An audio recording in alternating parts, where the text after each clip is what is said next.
نحمده ونصلي على رسوله الكريم اما بعد فاعوذ بالله من الشيطان الرجيم بسم الله الرحمن الرحيم رب اشرح لي صدري ويسر لي امري واحلل عقدة من لساني يفقهوا قولي. الحديث الخامس عشر من كان يؤمن بالله واليوم الآخر فليقل خيرا. عن أبي هريرة رضي الله عنه أن رسول الله صلى الله عليه وسلم قال من كان يؤمن بالله واليوم الآخر فليقل خيرا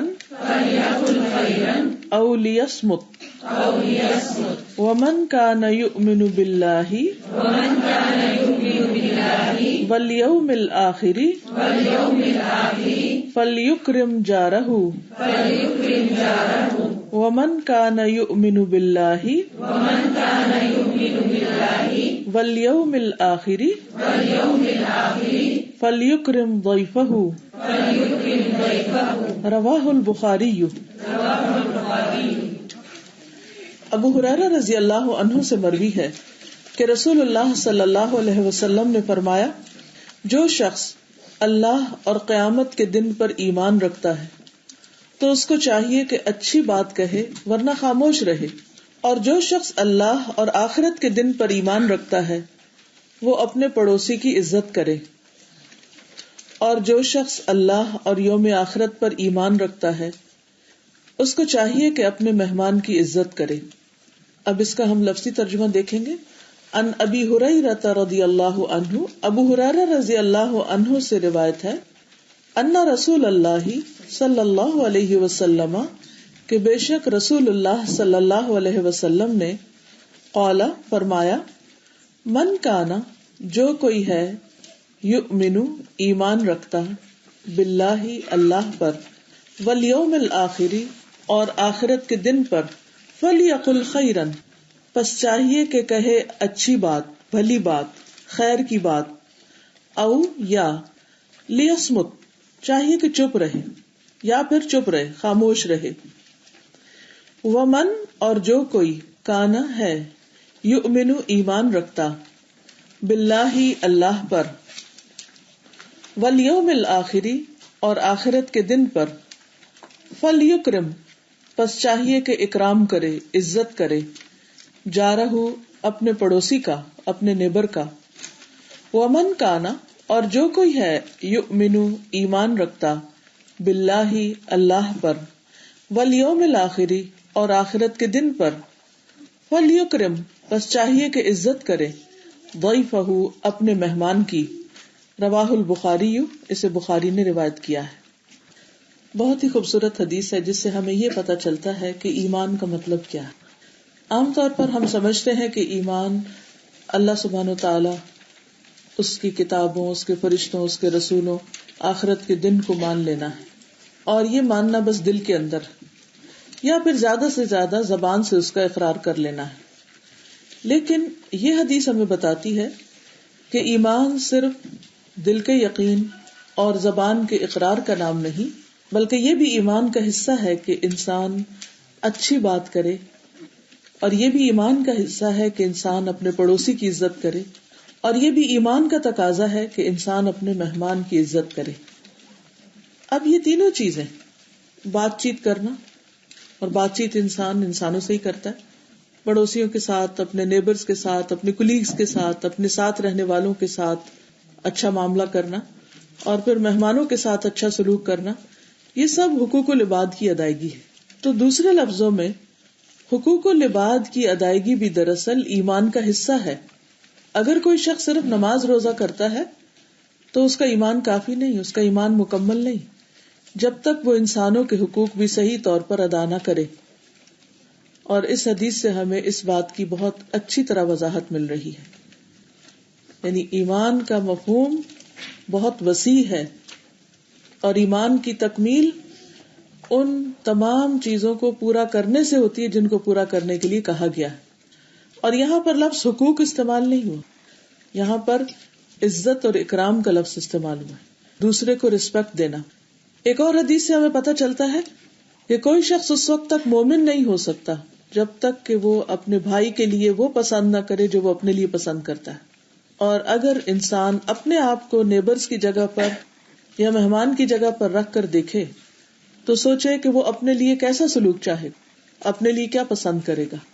تو جب تک انسان دوسرے کے لیے وہ پسند نہ کرے جو اپنے لیے کر رہا ہے تو ایمان مکمل نہیں ہوتا. تو آئیے اس حدیث کی مزید وضاحت ہم دیکھتے ہیں. دیگر حدیث کی طرح یہ حدیث بھی مختلف الفاظ میں کچھ اور کتابوں میں بھی روایت ہوئی ہے, اس کے دیگر طرق بھی ہیں, تو اس پر ہم دیکھتے ہیں کہ وہاں پر آپ صلی اللہ علیہ وسلم نے کیا فرمایا, وہ الفاظ کیا ہیں. بخاری کی ایک اور روایت میں آتا ہے, ابو شریح ادوی کہتے ہیں کہ میرے دونوں کانوں نے سنا اور میری دونوں آنکھوں نے دیکھا جب رسول اللہ صلی اللہ علیہ وسلم گفتگو فرما رہے تھے. یعنی جب آپ یہ بات کہہ رہے تھے تو اس وقت میں دیکھ بھی رہا تھا اور سن بھی رہا تھا, یعنی پوری طرح متوجہ تھا. آپ نے فرمایا کہ جو شخص اللہ اور آخرت کے دن پر ایمان رکھتا ہو وہ اپنے پڑوسی کا اکرام کرے, اور جو شخص اللہ اور آخرت کے دن پر ایمان رکھتا ہو وہ اپنے مہمان کی دستور کے موافق ہر طرح سے عزت کرے. یعنی جس ملک میں, جس زمانے میں, جس علاقے میں وہ رہتا ہے اس کے تقاضوں کے مطابق یا اس کی ضرورت کے مطابق وہ مہمان کی عزت کرے, کیونکہ ہر علاقے کا کلچر مختلف ہوتا ہے. تو جو کسی خاص علاقے کے رہن سہن میں چیزیں معروف میں سمجھی جاتی ہیں, دستور کا مطلب معروف ہے یعنی جن کو انسان اچھا سمجھتا ہے یا جو ایٹیکیٹس کے موافق اور مطابق ہے اس کے مطابق عزت کرے. پوچھا یا رسول اللہ صلی اللہ علیہ وسلم دستور کے موافق کب تک ہے, یعنی مہمانی کی مدت کیا ہے؟ فرمایا 1 دن اور 1 رات, اور مہمان نوازی 3 دن کی ہے, اور جو اس کے بعد ہو وہ اس کے لیے صدقہ ہے, اور جو اللہ اور آخرت کے دن پر ایمان رکھتا ہو وہ بہتر بات کہے یا خاموش رہے. مسند احمد کی روایت میں آتا ہے, بہت سے صحابہ سے روایت ہے یہ کہ نبی صلی اللہ علیہ وسلم نے فرمایا جو شخص اللہ اور یوم آخرت پر ایمان رکھتا ہو اسے چاہیے کہ اللہ کا تقوی اختیار کرے, یعنی اللہ سبحانہ و تعالیٰ کا ڈر ہو اس کے دل میں, اور اپنے پڑوسی کی عزت کرے. اور جو شخص اللہ اور یوم آخرت پر ایمان رکھتا ہو اسے چاہیے کہ اللہ کا تقوی اختیار کرے اور اپنے مہمان کی عزت کرے. یعنی ان سب چیزوں میں تقوی کا ذکر بھی ساتھ ساتھ ہے. اور جو شخص اللہ اور یوم آخرت پر ایمان رکھتا ہو اسے چاہیے کہ اللہ کا تقوی اختیار کرے اور سچی بات کہے یا پھر خاموش رہے. تب آپ دیکھ رہے ہیں کہ تھوڑے تھوڑے فرق کے ساتھ بات ایک ہی ہے, کہیں ایک چیز پر زیادہ فوکس ہے, کہیں دوسری چیز پر, لیکن ہر جگہ ایمان اور اکرام ضیف, ایمان اور پڑوسی کی عزت, مہمان کی عزت, یہ دونوں ساتھ ساتھ ہیں.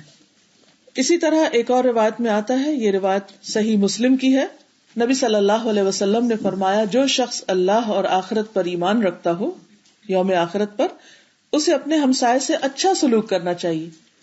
یہاں پر فلیحسن کا لفظ آ رہا ہے عربی میں, پیچھے فلیکرم تھا, اکرام, اور یہاں احسان.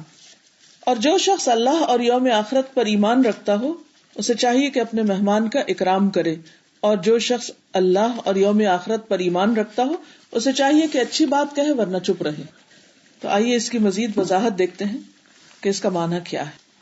حدیث میں پہلے تو حضرت ابو ہریرہ کا ذکر ہے جو نبی صلی اللہ علیہ وسلم کے مشہور صحابی ہیں جنہوں نے سب سے زیادہ احادیث روایت کی ہیں. پھر ایمان کی بات ہے جس کی وضاحت میں نے آپ کے سامنے کی کہ ایمان دل کے یقین, زبان کے اقرار اور عمل سے اس کی تصدیق کا نام, کہ جن چیزوں کو انسان سچ مانتا ہو پھر اس کے مطابق اس کا عمل بھی درست ہو.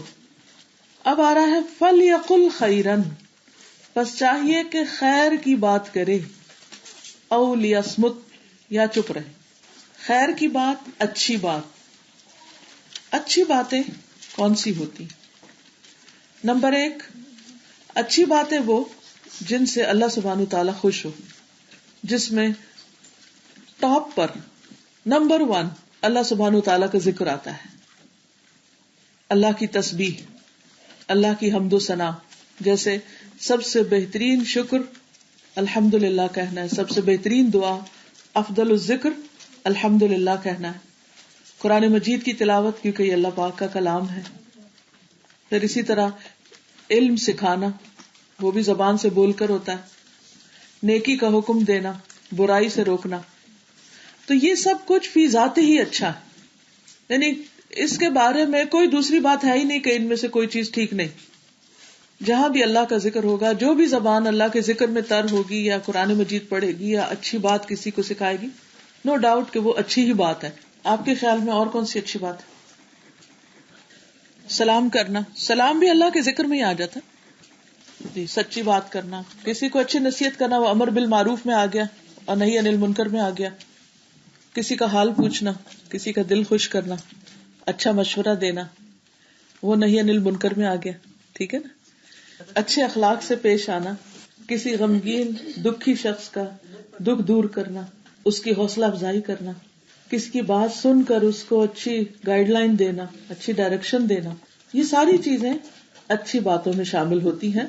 تو ایک تو یہ ہے کہ وہ بات ہی اچھی ہو، جیسے اللہ کی بات سب سے اچھی بات ہے. افضل الحدیث، اللہ کی کتاب جو ہے سب سے افضل بات ہے. ٹھیک ہے. اور نبی صلی اللہ علیہ وسلم کی باتیں بہترین باتیں، اللہ کا ذکر بہترین ذکر ہے، اللہ کا کلام بہترین کلام ہے. یہ ہم سب کو پتا ہے.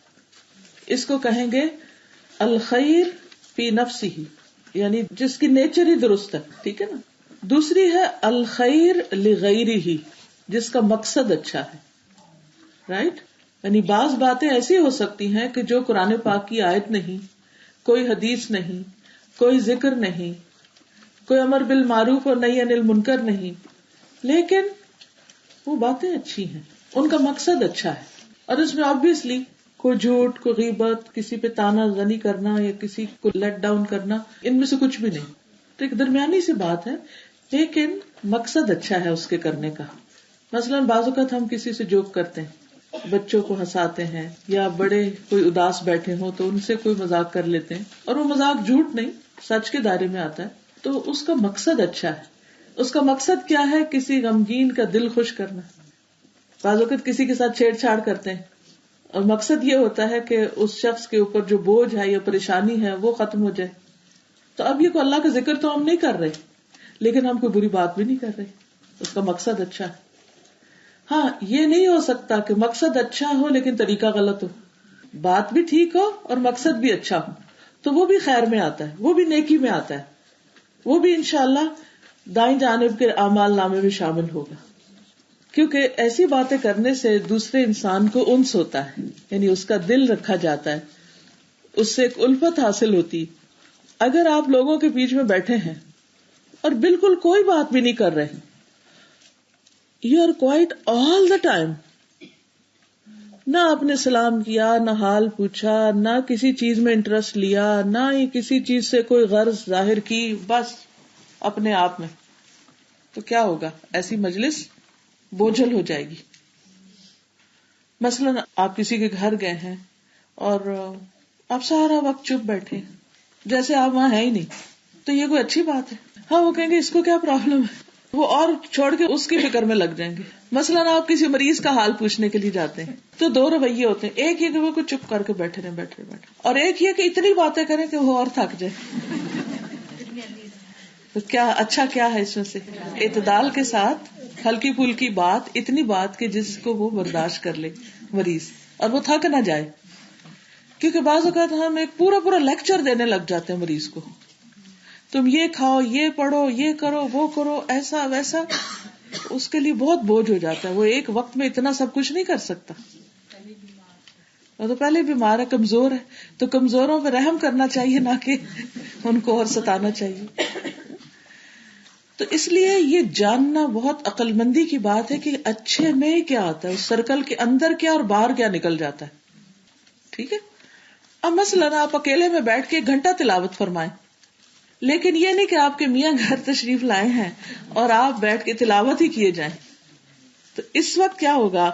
اس وقت آپ تلاوت کو دوسرے کے لیے بوجھ بنا دیں، کیونکہ ہو سکتا ہے ان کو آپ سے کوئی کام ہو، بات ہو. اور ویسے بھی انسان سارے دن کا اگر تھکا ہوا گھر آیا تو اٹھ کے اس کو ویلکم کرنا چاہیے, کوئی بات چیت کرنی چاہیے, حال چال پوچھنا چاہیے, کوئی کھانا پینا پیش کرنا چاہیے, نہ کہ اس وقت تلاوت سنانی چاہیے, چاہے آپ کی آواز کتنی ہی خوبصورت کیوں نہ ہو. فی ذاتے ہی اس کلام میں کوئی کمی نہیں, لیکن ہمارا طریقہ جو ہے یا مناسبت جو ہے وہ درست نہیں, جو اس وقت دوسرے کے لیے تکلیف کا باعث ہو سکتی. اور ہمیں دوسروں کے ایمان کو آزمانا نہیں چاہیے, امتحان نہیں لینا چاہیے. اسی طرح یہ ہے کہ بچوں کے اسکول سے آنے کا وقت ہے, وہ آئے ہیں گھر پہ اور اس وقت ان کو ماں چاہیے, اور ماں بیٹھ کے اپنی اسائنمنٹ لکھ رہی ہے اور وہ ان سے بات نہیں کر رہی, تو یہ بھی ٹھیک نہیں. تو اس لیے کیا کیا چیزیں آ گئی, بات اپنی ذات میں بھی ٹھیک ہو, مقصد بھی اچھا ہو, موقع محل بھی ہو, اس کی مناسبت یعنی ٹائم اینڈ پلیس, ان دو کا بھی خیال رکھا جائے. ایک بات بالکل سچی اور برحق ہو سکتی ہے, لیکن ایک شخص جو بالکل رونے کے کنارے پہنچا ہوا, اس کے سامنے آپ جا کے حق بیان کر رہے ہیں, تو وہ کیا ہوگا, آپ اس کو رلا کے آ جائیں گے, کیونکہ ابھی موقع نہیں ہے, ٹائم نہیں ہے, یا یہ جگہ نہیں ہے. اب مثلاً ہم سب یہاں بیٹھے, اور اتنے میں اگر کوئی ایک شخص اٹھ کے چیخنا شروع کر دے کہ جی مجھے فلانی بات یاد آ گئی اس لیے میں رو, تو یہ مناسب موقع نہیں ہے. ہو سکتا ہے آپ اپنے گھر میں اکیلے ہو تو آپ جتنا مرضی کچھ کریں, اپنے بچوں کو خوب شور مچا کے ڈانٹیں, لیکن اس وقت آپ کسی کے ساتھ اس طرح بہیو نہیں کر سکتے. بعض اوقات انسان کو غصہ بھی کرنا پڑتا ہے, بعض اوقات انسان کو فارملی بات بھی کرنی پڑتی, لیکن پھر دیکھنا چاہیے کہ میں اپنے بڑے سے بات کر رہا ہوں, چھوٹے سے بات کر رہا ہوں, کس سے بات کر رہا ہوں. تو نبی صلی اللہ علیہ وسلم نے فرمایا, کسی نیکی کو کرتے ہوئے اس کو معمولی نہ سمجھو, اگرچہ تم اپنے مسلمان بھائی کو کشادہ چہرے سے ملو, یعنی کہ ویلکمنگ انداز میں ملو, اور خواہ کسی تنہا آدمی کی گھبراہٹ اس کے ساتھ رہ کر دور کرو. بعض اوقات ایسا ہوتا ہے نا کہ جیسے کسی گھر میں کوئی ڈیتھ ہو جاتی ہے, یا کوئی بالکل اکیلا ہو جاتا ہے, لونلی ہو جاتا ہے, اور آپ کو پتا ہے کہ اس وقت اس کو آپ کی ضرورت ہے اور آپ کی کمپنی کی ضرورت ہے. مثلا خاتون ہے, کوئی شوہر فوت ہو گئے ہیں, عدت میں ہے, وہ نہیں نکل سکتی گھر سے, تو رشتہ داروں کا, خاندان والوں کا کیا فرض بنتا ہے, یہ نہیں کہ 3 دن جا کے تو خوب وہاں رش کر دیں اور اس کے بعد سارے غائب ہو جائیں. ہونا یہ چاہیے کہ باری باری ٹرن لے کر ایک کے بعد ایک شخص اس کو کمپنی دیتا جائے, اوقات مقرر کر لیں, دن مقرر کر لیں, تاکہ ہم دوسرے کے غم کو بانٹنے کا ذریعہ بنے. اور یہ چیز کیا ہوگی, یہ نیکی کی ایک بہت اعلیٰ قسم ہوگی. تو اس کو معمولی نہیں سمجھنا چاہیے, یہ نہیں سوچنا چاہیے کہ اس میں ہمارا ٹائم ضائع ہو رہا ہے, اور یہ بھی نہیں کہ وہاں جا کر صرف باتیں ہی کر کے اس کو خوش کرنا. یعنی کسی بیمار کو یا کسی غم زدہ کو صرف باتیں بھی نہیں چاہیے ہوتی, بعض اوقات اس کو خاموشی بھی چاہیے ہوتی. تو اس موقع کی مناسبت سے بھی یہ دیکھنا چاہیے کہ اب اس وقت اس کو کچھ کہنا بہتر ہے یا خاموش رہنا بہتر ہے. اگر آپ سمجھیں کہ کہنا زیادہ بہتر ہے تو کچھ بات کریں, اور اگر آپ سمجھیں کہ اس وقت وہ بات سننے کے موڈ میں نہیں تو اس وقت خاموشی اختیار کر لیں. یہی حکمت ہے. میں انشاءاللہ پھر دوبارہ اس کی ڈیٹیل پہ آؤں گی, ایک دفعہ الفاظ کی تھوڑی وضاحت ہو جائے. وَمَنْ كَانَ يُؤْمِنُ بِاللَّهِ وَالْيَوْمِ الْآخِرِ فَلْيُكْرِمْ جَارَهُ, اور جو شخص اللہ اور یوم آخرت پر ایمان رکھتا ہے اسے چاہیے کہ پڑوسی کی عزت کرے. اب آپ دیکھیے کہ پڑوسی ہمارے برابر کے بھی ہو سکتے ہیں, عمر میں ہم سے چھوٹے بھی ہو سکتے ہیں, ہر طرح کے نیبرز آپ کو خود تھوڑی سلیکٹ کرتے ہیں, کوئی بھی آپ کے ساتھ آ کے رہ سکتا ہے. تو یہاں نیٹشل میں ایک لفظ بتا دیا گیا کہ پڑوسی کے ساتھ معاملہ کیسے کرنا ہے, اس کے ساتھ ریسپیکٹ فل معاملہ کرنا ہے, عزت اور احترام کا کرنا ہے.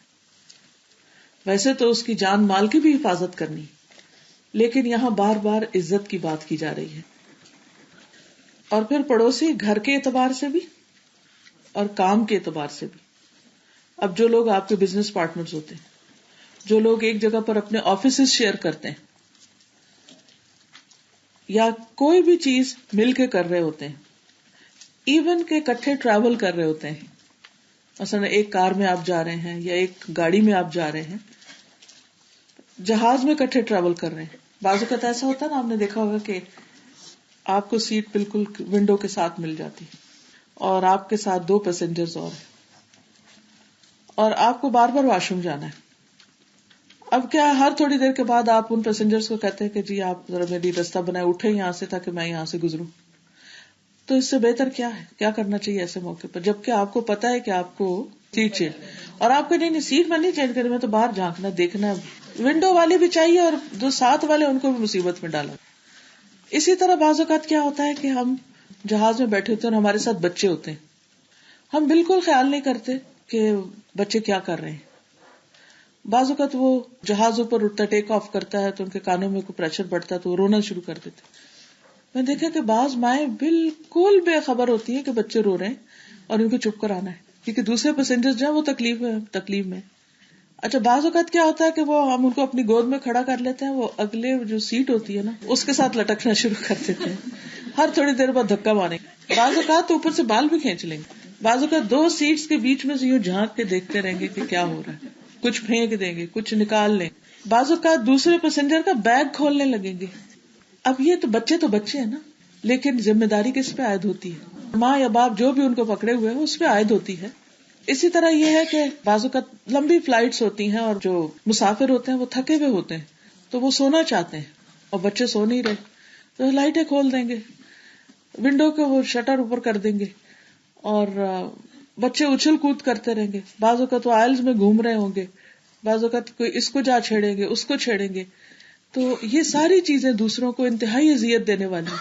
تو چاہے ہمارا پڑوسی اجنبی ہے جیسے قرآن مجید میں آیا کہ ہمارے کوئی ایکوینٹنس نہیں، کوئی ہماری جان پہچان نہیں، اور چاہے وہ ہمارا رشتہ دار ہے، بہن بھائی ہے.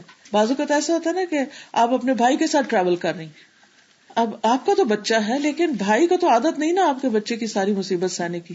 تو اس اعتبار سے بھی کہ پڑوسی رشتہ دار بھی ہو سکتا ہے، وہ اجنبی بھی ہو سکتا ہے، وہ آپ کا ہم مذہب بھی ہو سکتا ہے، وہ کسی اور مذہب اور کسی اور کلچر سے بھی ہو سکتا ہے، وہ کوئی بھی انسان ہو سکتا ہے. لیکن ہمیں اس کی پرائیویسی، اس کی تمام چیزوں کا خیال رکھنا چاہیے اور اس کے حقوق اور اس کی جو عزت اور احترام ہے اس کو بھی ملحوظ خاطر رکھنا چاہیے.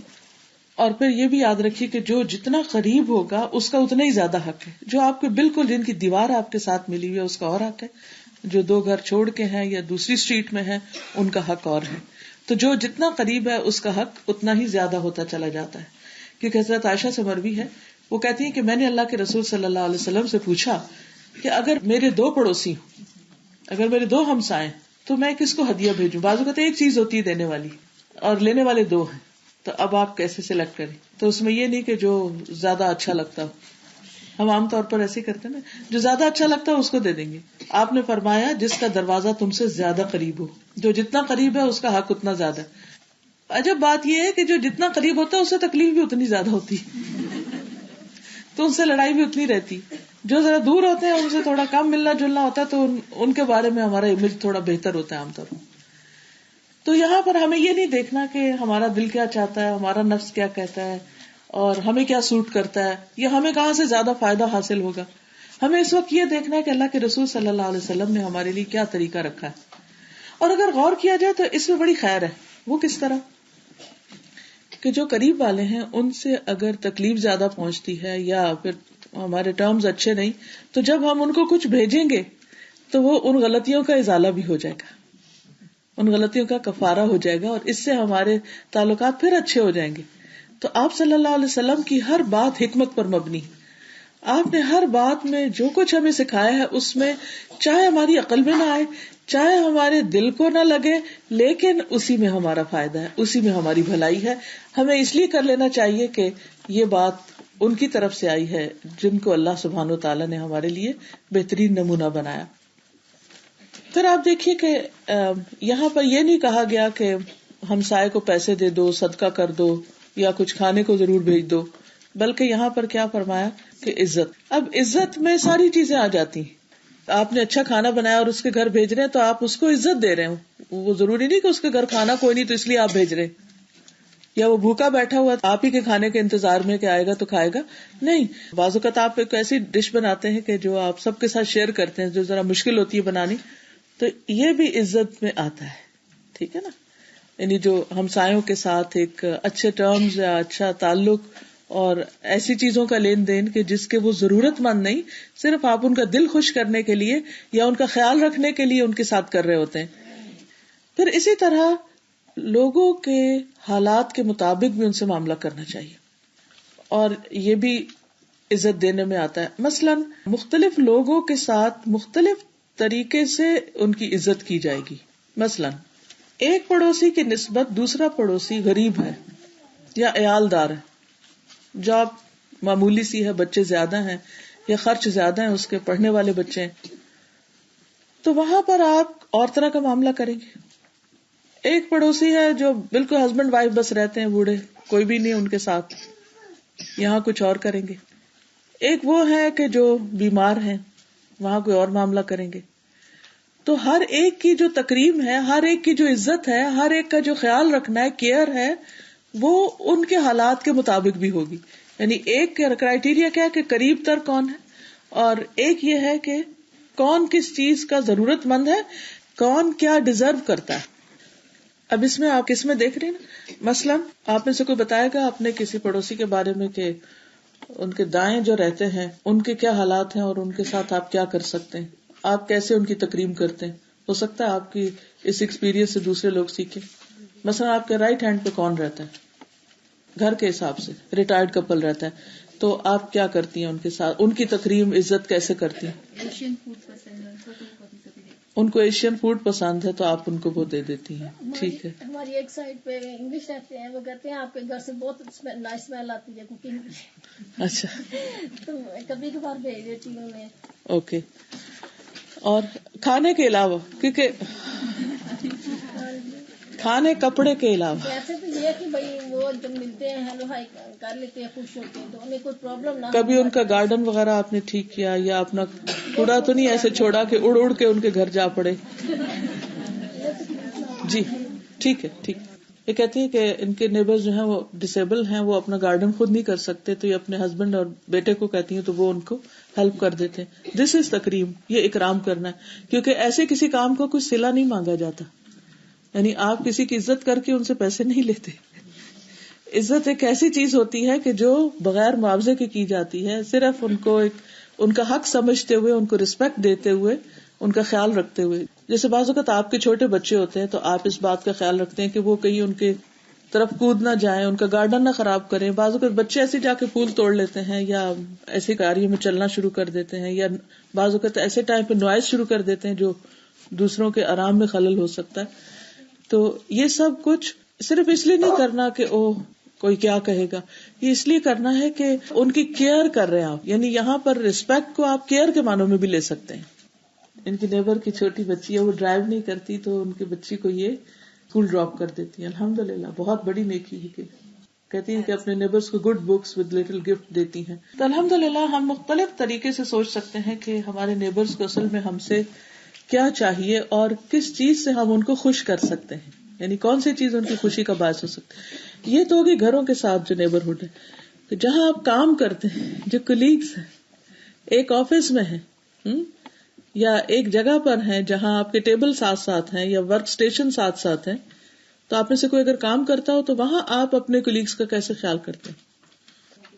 یہ کہتی ہے کہ جب ساتھ ساتھ کام کرتے ہیں اور جگہ تنگ ہوتی ہے تو بہت خیال کرتے ہیں کہ ہم کسی کو ڈسٹرب تو نہیں کر رہے، اگر چیئر پیچھے کرنی ہے تو زور سے تو نہیں کی کہ وہ دوسرے کو جا لگے، یا کوئی اور اسی طرح کی کسی کے لیے ڈسٹربنس تو نہیں کریٹ کی.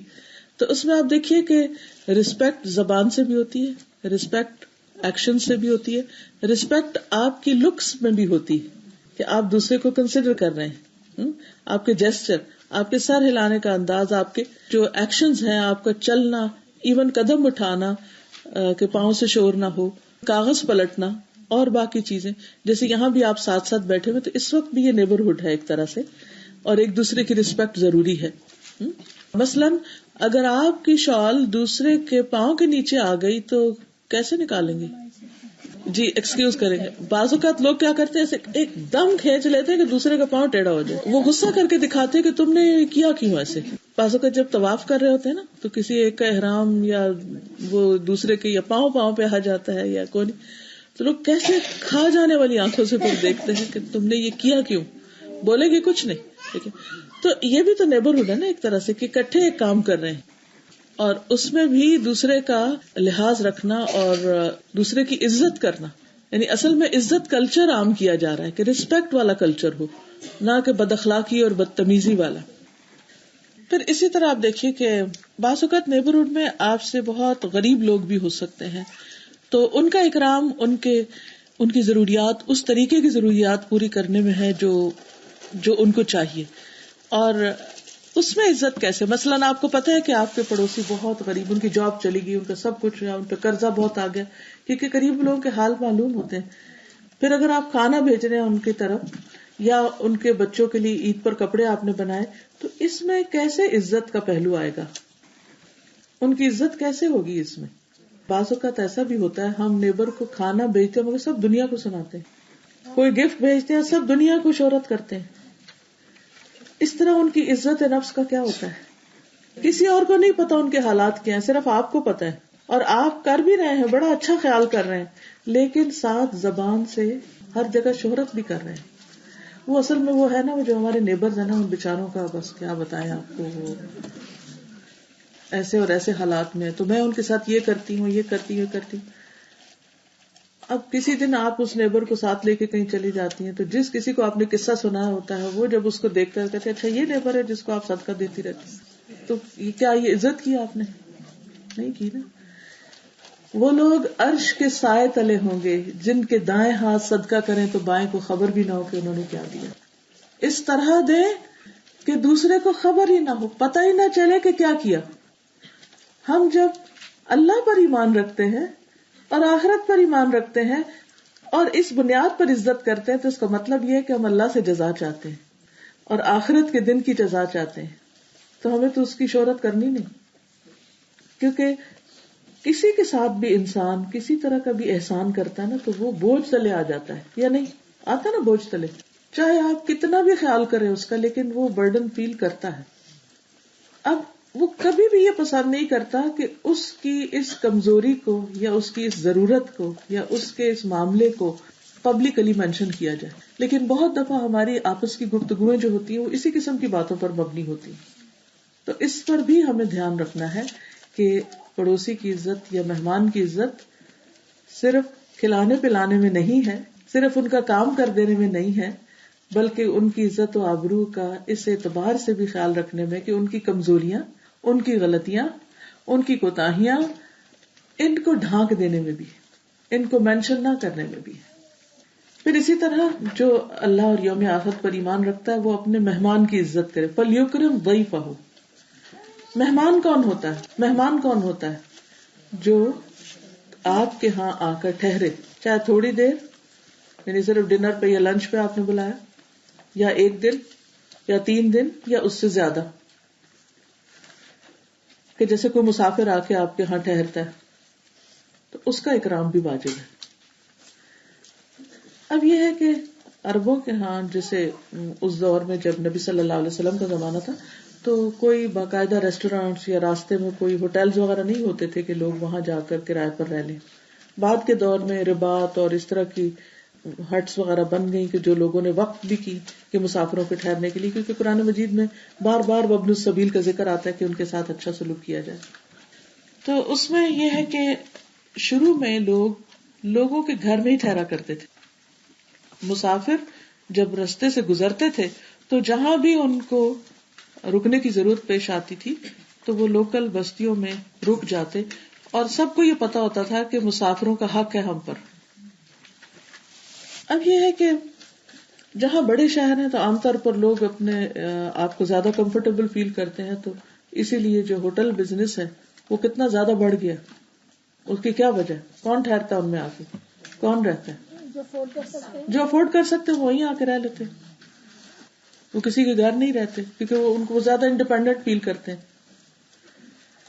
لیکن کوئی بھی شخص ہو، چاہے آپ نے اس کو ہوٹل میں ٹھہرایا، بعض اوقات ایسا بھی ہوتا ہے نا، مثلا شادی پہ بلایا آپ نے اپنے گیسٹ کو، تو آپ ان کے لیے کوئی گیسٹ ہاؤس یا کوئی ہوٹل یا کوئی بھی چیز آپ ان کے لیے خود بک کروا دیتے، یا وہ خود اپنے لیے کچھ بک کروا لیں، یا وہ اپنے آپ کے گھر رہیں جس میں آپ خود رہ رہے ہیں، یا وہ کسی ایسے گھر میں رہیں جو آپ کا ہو لیکن اس میں آپ نے ان کو رکھا ہوا ہو، کوئی بھی جگہ ہو سکتی.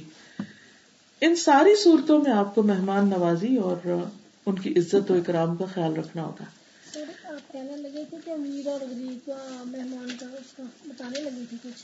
جی وہ میں نے بتایا نا کہ اگر غریب ہے اور ہم اس کی مدد کر رہے ہیں تو پھر اس کو مینشن نہیں کریں. امیر مہمان اور غریب مہمان. امیر مہمان کی ہو سکتا ہے کہ ہمیں مالی مدد نہیں کوئی کرنی، لیکن ویسے اس کی کوئی ویکنس ہے یا کوئی اس کے اندر ایسی بات ہے جو ہمیں پسند نہیں آئی تو اس کی شہرت نہیں کرنی. کیونکہ بعض اوقات ایسا ہوتا ہے کہ ابھی تو ہم مہمان پہ اصل میں آئے نہیں، وہ نیبر کی بات ابھی چل رہی ہے کہ مہمان پہ بھی میں آؤں گی انشاءاللہ. بعض اوقات ایسا ہوتا ہے نا کہ جو کوئی مہمان آتا ہے تو اس کے گھر کے طور طریقے کچھ اور ہوتے ہیں، ہمارے کچھ اور ہوتے ہیں. خاص طور پر اگر وہ کسی ایسے ملک سے آئے، مثلا پاکستان سے آپ کے ریلیٹیوز آ گئے، وہاں کیا ہے کھلے واش رومز اور پکے فرش اور ڈھیروں پانی جیسے چاہے بہائیں. اب یہاں پر معاملہ بالکل فرق ہے. اب اگر انہوں نے آ کے آپ کے واش روم کو گیلا کر دیا یا ان کو پتہ ہی نہیں کہ اس کو استعمال کیسے کرنا ہے. بعض لوگ ٹوائلٹ استعمال کرنا نہیں جانتے ہوتے، ایسے بیکورڈ ایریا سے آتے ہیں. اب آپ وہ جائیں اور ان کے بعد بیٹھ کے ان پہ ہنسنا شروع کر دیں اور ان کا مذاق اڑانا شروع کر دیں یا ان کے اوپر باتیں بنانا شروع کر دیں یا ان کو جاہل بیکار کہنا شروع کر دیں، تو یہ عزت کے خلاف ہے. کیونکہ آنے والا لا علم ہے، اس کو نہیں پتا. اب یہ ہمارا فرض ہے کہ ہم پہلے سے اس کو بتا دیں کہ یہ فرش لکڑی کا ہے اور اس کے اوپر نہیں نہا سکتے کیونکہ یہ نیچے ہی جا پڑیں گے سارے اگر ایسا کیا. یا کارپیٹ گیلا نہیں کرتے کیونکہ باہر دھوپ نہیں ہوتی روز کے وہاں اس کو سکھایا جا سکے. تو کس طرح نہانا ہے، شاور کیسے کھولنا ہے، کرٹن آگے کیسے ڈالنا ہے، یا اس کا دروازہ کھلے گا کدھر سے اور بند کیسے ہوگا، یعنی جو بھی چیزیں جو بھی پروٹوکول ہے وہ سارا آپ ان کو دیں. پھر اسی طرح کہ کچن کا استعمال ہے، فریج کا استعمال ہے، ایون بیڈ روم ہے، کارپٹس ہیں، دروازے کا کھولنا بند کرنا ہے. گھر کے اندر اگر الارم لگے ہوئے ہیں تو ونڈو نہیں رات کو اٹھ کے کھول دینی. یعنی چھوٹی چھوٹی چیزیں ہوتی ہیں کہ جو ایک ملک سے دوسرے ملک میں یا ایک کلچر یا دوسرے کلچر میں بہت فرق ہوتی ہیں. اب جو آنے والا ہے اس کو آپ بالکل یہ سمجھیں اسے کچھ بھی پتہ نہیں، حتیٰ کہ بعضوں کو قبلے کا نہیں پتا ہوتا. ہمارے والد کی عادت تھی کہ وہ اس بات کو میک شور کرتے تھے کہ مہمان کو خود جائے نماز بچھا کے دیں. کیونکہ کئی دفعہ ایسا ہوتا ہے لوگ کسی کے گھر میں جاتے ہیں اپنے اندازے سے غلط نماز پڑھ لیتے، پھر وہ گھر والے آ کے کہتے ہیں نہیں آپ کو ادھر نہیں ادھر منہ کر کے نماز پڑھنی چاہیے. تو یہ چھوٹی چھوٹی چیزیں اکرام میں آتی. بعض اوقات قبلہ ان کو پتا بھی ہو اور ہم اگر جائے نماز بچھا کر دے رہے ہیں تو یہ کیا ہے، یہ ہے اکرام. ٹھیک ہے نا. اور کیا چیزیں آتی اکرام میں مہمان کے؟ بنیادی چیزوں میں نے ذکر کر دی نا کہ اگر ان کو پتا نہیں ہے اور تو ان کو گائیڈ کر دیں، ان کو سارے اپنے گھر کا طریقہ بتا دیں. باہر نکل رہے ہیں، آ رہے ہیں، جا رہے ہیں، انہوں نے نکلنا ہے باہر، تو ایسا نہیں دروازہ ہوا سے بند ہو جائے باہر کے باہر ہی کھڑے ہیں. تو ان کو بتا دیں کہ اگر باہر نکلیں گے تو، یعنی کئی دفعہ ہوتا ہے نا آپ کام پہ چلے جاتے ہیں، مہمان گھر میں ہوتا ہے تو پیچھے سے اس کو باہر نکل کے کچھ لینا دینا پڑتا ہے. اور بعض اوقات ہوتا ہے کہ آپ کسی اپنے کام سے کسی دوسرے شہر میں جاتے ہیں، اپنے کسی رشتے دار کے گھر ٹھہر جاتے ہیں، تو وہ اتنی زیادہ آپ کو محبت دیتے ہیں کہ کسی وقت بھی اکیلا نہیں چھوڑتے، جس کے نتیجے میں جس کام سے آپ گئے تھے وہ کر ہی نہیں سکتے. آئے تو اچھی طرح ویلکم کریں، یہ نہ کہ مہمان بلائے جان کا خطاب نہ دیں کہ اب مصیبت پڑ جائے گی، ہم بے آرام ہو جائیں گے. اور مہمان ہیں ان کو بولنے دیں، خود ہی اپنا ہی نہ پیش کر دیں کہ میں یہ جی ہاں، جو مہمان ہیں ان کو بھی بولنے دیں، ان کو بھی بات کرنے دیں، صرف اپنی کہانیاں نہ سناتے رہیں. ایسا بھی ہوتا ہے بعض اوقات. جی آپ کہیں انہوں نے باہر جانا ہے، ان کو راستے کا جی کہیں انہوں نے باہر جانا ہے، سینٹر جا رہا ہے یا کہیں جی بعض اوقات وہ اپنے کام سے آتے ہیں تو ان کو نہیں پتا ہوتا کہ شہر میں کیسے ڈرائیو کرنا ہے، گاڑی نہیں ہوتی تو اس وقت ان کو رائڈ دے دینا یا اس کا انتظام کر دینا، ایون ٹیکسی منگا کے دے دینا. تو یہ چھوٹی چھوٹی چیزیں ہوتی ہیں جس میں ان کا خیال رکھیں. جی مہمان کو ان کے اپنے لیے بھی تھوڑا ٹائم، تھوڑی پرائیویسی رکھیں. عزت دینے میں کیا چیز آتی ہے، اپنے آپ کو رکھ کے دیکھیں. عزت دینا، بعض اوقات ایسا ہوتا ہے نا مہمان رشتے دار ہوتے ہیں اور ان سے ہمارے کوئی پچھلے کوئی دکھ سکھ ہوتے ہیں، پھر وہ ہمارے ہاتھ آ جاتے ہیں جب وہ ہمارے پاس آتے ہیں، پھر ہم ان کی خوب خبر لیتے ہیں اب قابو آئیں. ویسے تو پکڑائی نہیں دیتے، اب ذرا خبر لیں آپ کی. تو بعض اوقات تو لوگ لڑائی جھگڑے فساد اور بہت کچھ خرابیاں بھی ہو جاتی ہیں ایسے موقعوں پر. تو گھر آئے کو نہیں کہنا، یعنی آپ کے اگر کوئی گریونسز ہیں، کوئی گرجز ہیں، تو اس وقت آپ اپنے آپ کو کنٹرول کر لیں، کیونکہ اس وقت وہ آپ کا مہمان ہے. اگر آپ نے اس کو کچھ کہنا تو وہ کسی اور وقت کے لیے چھوڑ دیں. دیکھیے کہ کسی بھی ایشو کو سالو کرنے کا طریقہ صرف لڑائی جھگڑا تو نہیں ہے نا, یا کہیں بیٹھ کے باتیں کرنا تو نہیں ہے, لیکن اس کا مطلب یہ ہے کہ اپنے آپ کو تھوڑا کنٹرول میں رکھیں. یہ اس کی تقریم کے سخت خلاف ہو جائے. لڑنا ویسے بھی غلط ہے, لیکن گھر آئے کے ساتھ لڑنا جو ہے وہ تو بہت ہی غلط ہے. میں نے پہلے بھی مینشن کیا تھا کہ کوئی بھی ریلیشن شپ ون سائیڈڈ نہیں ہوتا. اچھے ریلیشن شپ بھی بوتھ سائیڈڈ ہوتے ہیں, اور اسی طرح جو خراب ہوتے ہیں وہ بھی دونوں طرف سے غلطیاں ہوتی ہیں.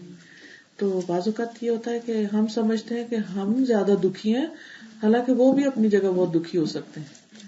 تو اگر ہم برائی کا بدلہ بھلائی سے دیں گے تو انشاءاللہ ان کا دل بھی صاف ہو سکتا ہے. تو معاملہ جی جہاں ضرورت محسوس کرے وہاں فائنینشیل ہیلپ بھی کر سکتے ہیں. تو میں انشاءاللہ اس کو مزید تھوڑا سا آگے چل کے واضح کرتی ہوں. رسول اللہ صلی اللہ علیہ وسلم نے فرمایا, من کان یؤمن باللہ والیوم الآخر فلیقل خیرا او لیصمت, کہ بھلی بات کرے ورنہ خاموش رہیں. تو بات کی 3 قسمیں ہوتی ہیں. نمبر 1 خیر کی بات, نمبر 2 شر کی بات, اور نمبر 3 لغو بات, بیکار بات.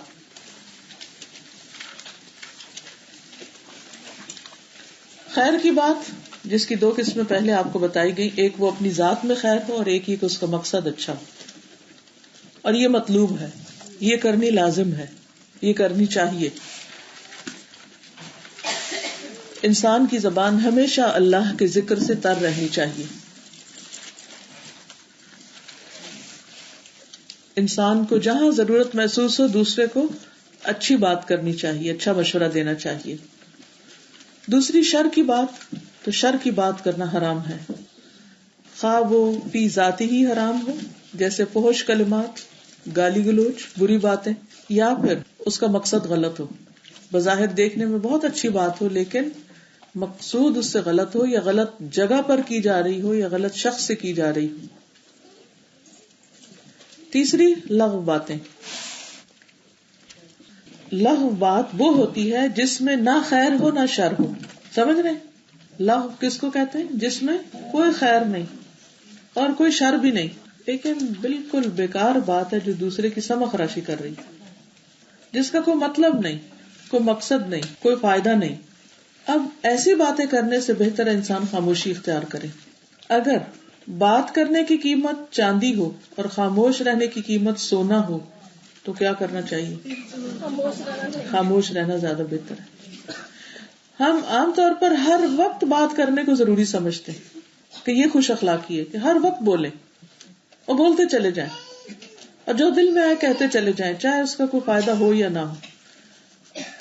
اور ہم کیا کہتے ہیں, دلیل کیا دیتے ہیں کہ میں نے کوئی کسی کا دل تو نہیں دکھایا, یا میں نے کوئی غلط بات کی ہے, میں نے کوئی حرام بات کی, میں کوئی جھوٹ بولوں. تو ایسی باتیں جو بے شک جھوٹ نہ ہو, جو بے شک غلط نہ ہو, لیکن اس کے کرنے سے کوئی فائدہ بھی نہ ہو, تو اس سے بھی خاموش رہنا چاہیے. کیونکہ قرآن مجید میں اللہ سبحانہ وتعالیٰ نے مفلحون کی جو صفات بتائی ہیں کہ وہ لوگ کامیاب ہو گئے جو لغو سے پرہیز کرتے ہیں. والذین هم عن اللغو معرضون, وہ لوگ جو بیکار باتوں سے, فضول باتوں سے منہ موڑ کے رکھتے ہیں, ان کی اس میں کوئی دلچسپی نہیں ہوتی. اصل بات یہ ہے کہ جب تک زبان انسان کے کنٹرول میں ہے اس وقت تک انسان پر پوچھ نہیں. مثلاً کوئی بری سے بری بات آپ کے ذہن میں آئی, کوئی وسوسہ ہے, کوئی ایسی کنفیوژن, آپ پر پکڑ نہیں, لیکن اگر آپ نے اس کو بول دیا تو وہ کلمہ لکھ لیا جائے گا. اگر وہ حرام میں آئے گا, اگر وہ گناہ میں آئے گا تو پھر اس پر پوچھ ہوگی, پھر اللہ کے ہاں جواب دینا ہوگا. اور بعض اوقات انسان بے احتیاطی سے کوئی ایسی غلط بات منہ سے نکالتا ہے کہ جس کا اسے احساس بھی نہیں ہوتا, اور اپنی صرف اس ایک بات کی وجہ سے اپنی ساری زندگی کے اعمال برباد کر لیتا. یہ بالکل ایسے ہی ہے کہ اگر آپ نے رات بھر جاگ کر ایک بہت زبردست آرٹیکل لکھا اور صبح ایک غلط بٹن کمپیوٹر کا دبا دیا کہ پورے کا پورا اڑ گیا. ایسا کبھی ہوا؟ بہت دفعہ ایسا ہوتا ہے نا کہ ہم کہتے ہیں کہ وہ ٹیکسٹ پتہ نہیں کہاں غائب ہے, مل ہی نہیں رہا, ڈیلیٹڈ آئٹمز میں ہے, پتہ نہیں کہاں چلا گیا. تو ایسی صورت میں بھی انسان کو بہت توجہ کی ضرورت ہے, بہت دھیان کی ضرورت ہے کہ وہ جو کچھ کہہ رہا ہے اس کا مطلب کیا ہے، اس کا فائدہ کیا ہے. تو ہمارے دین میں زبان کے استعمال کو بہت اہمیت ہے کہ ہم کیا بولتے ہیں، کیا کہتے ہیں. نبی صلی اللہ علیہ وسلم نے معاذ بن جبل سے کہا، کیا میں آپ کو ان تمام باتوں کا نچوڑ نہ بتاؤں؟ تو انہوں نے کہا، بلا یا رسول اللہ، کیوں نہیں اے اللہ کے رسول صلی اللہ علیہ وسلم. تو آپ نے اپنی زبان کو پکڑ لیا اور فرمایا کہ اس کو روک لو. معاذ نے کہا، اے اللہ کے رسول صلی اللہ علیہ وسلم، جو ہم بات کرتے ہیں کیا اس کی وجہ سے بھی ہماری پکڑ ہوگی؟ یعنی منہ سے نکلی ہوئی بات پر بھی پکڑ ہے؟ آپ نے فرمایا، اے معاذ، تیری ماں تجھ پر روئے. لوگوں کو الٹا کر کے ان کے چہروں یا ناک کے بل جہنم میں نہیں پھینکا جائے گا مگر ان کی زبان کی کھیتیوں کی وجہ سے. ان کی زبانوں نے جو کچھ بولا ہوگا اس کی وجہ سے ان کی اتنی سخت شامت آئے گی. اور اسی وجہ سے آپ دیکھیں کہ بعض اوقات کسی کا ایک جملہ، کسی کی ایک بات آپ کو رات بھر بے چین رکھتی ہے. کہنے والا تو کہہ گیا اور اس نے تو سوچا بھی نہیں کیا کہہ رہا ہے، لیکن جس کے دل پہ لگ گئی اس کی تو زندگی حرام ہو گئی. اور جو بے پرواہ کہنے والا کہہ گیا اس کے اپنے بھی سارے اعمال دھل گئے، وہ مصیبت میں پڑ گیا. تو اس لیے زبان کے معاملے میں انسان کو سب سے زیادہ سوچ سمجھ سے کام لینا چاہیے. صحیح الجامع صغیر کی روایت ہے، رسول اللہ صلی اللہ علیہ وسلم نے فرمایا، ہر آدمی کی انتہائی بابرکت اور انتہائی منحوس چیز اس کی زبان ہے. یعنی اگر انسان کے اندر کوئی چیز سب سے زیادہ اس کو خیر و برکت پہنچانے والی ہے، جس سے وہ بھلائیاں سمیٹ سکتا ہے، تو وہ بھی زبان ہے. اور جس کی وجہ سے سب سے زیادہ اس کو پریشانی ہو سکتی ہے، وہ بھی اس کی زبان ہے. اب دیکھیں کہ تعلقات کو بنانے والی چیز کیا ہے؟ زبان. اور بگاڑنے والی چیز زبان. زبان کا بول آپ کو کسی کے قریب کر دیتا ہے، اور ایک زبان کا بول ہے جو آپ کو اتنا دور کر دیتا ہے کہ دوسرا شخص دیکھنا نہیں چاہتا. تو اس زبان کی وجہ سے گھروں میں، قبیلوں میں، خاندانوں میں برکتیں اور رحمتیں آتی ہیں، اور اسی کی وجہ سے برکتیں اٹھ جاتی ہیں. اس وجہ سے اس معاملے میں جتنی دفعہ اپنے آپ کو ریمائنڈر دیں، جتنا بھی یاد کرائیں اتنا ہی کم ہے، کیونکہ یہی بات ہم بہت جلد بھول جاتے ہیں.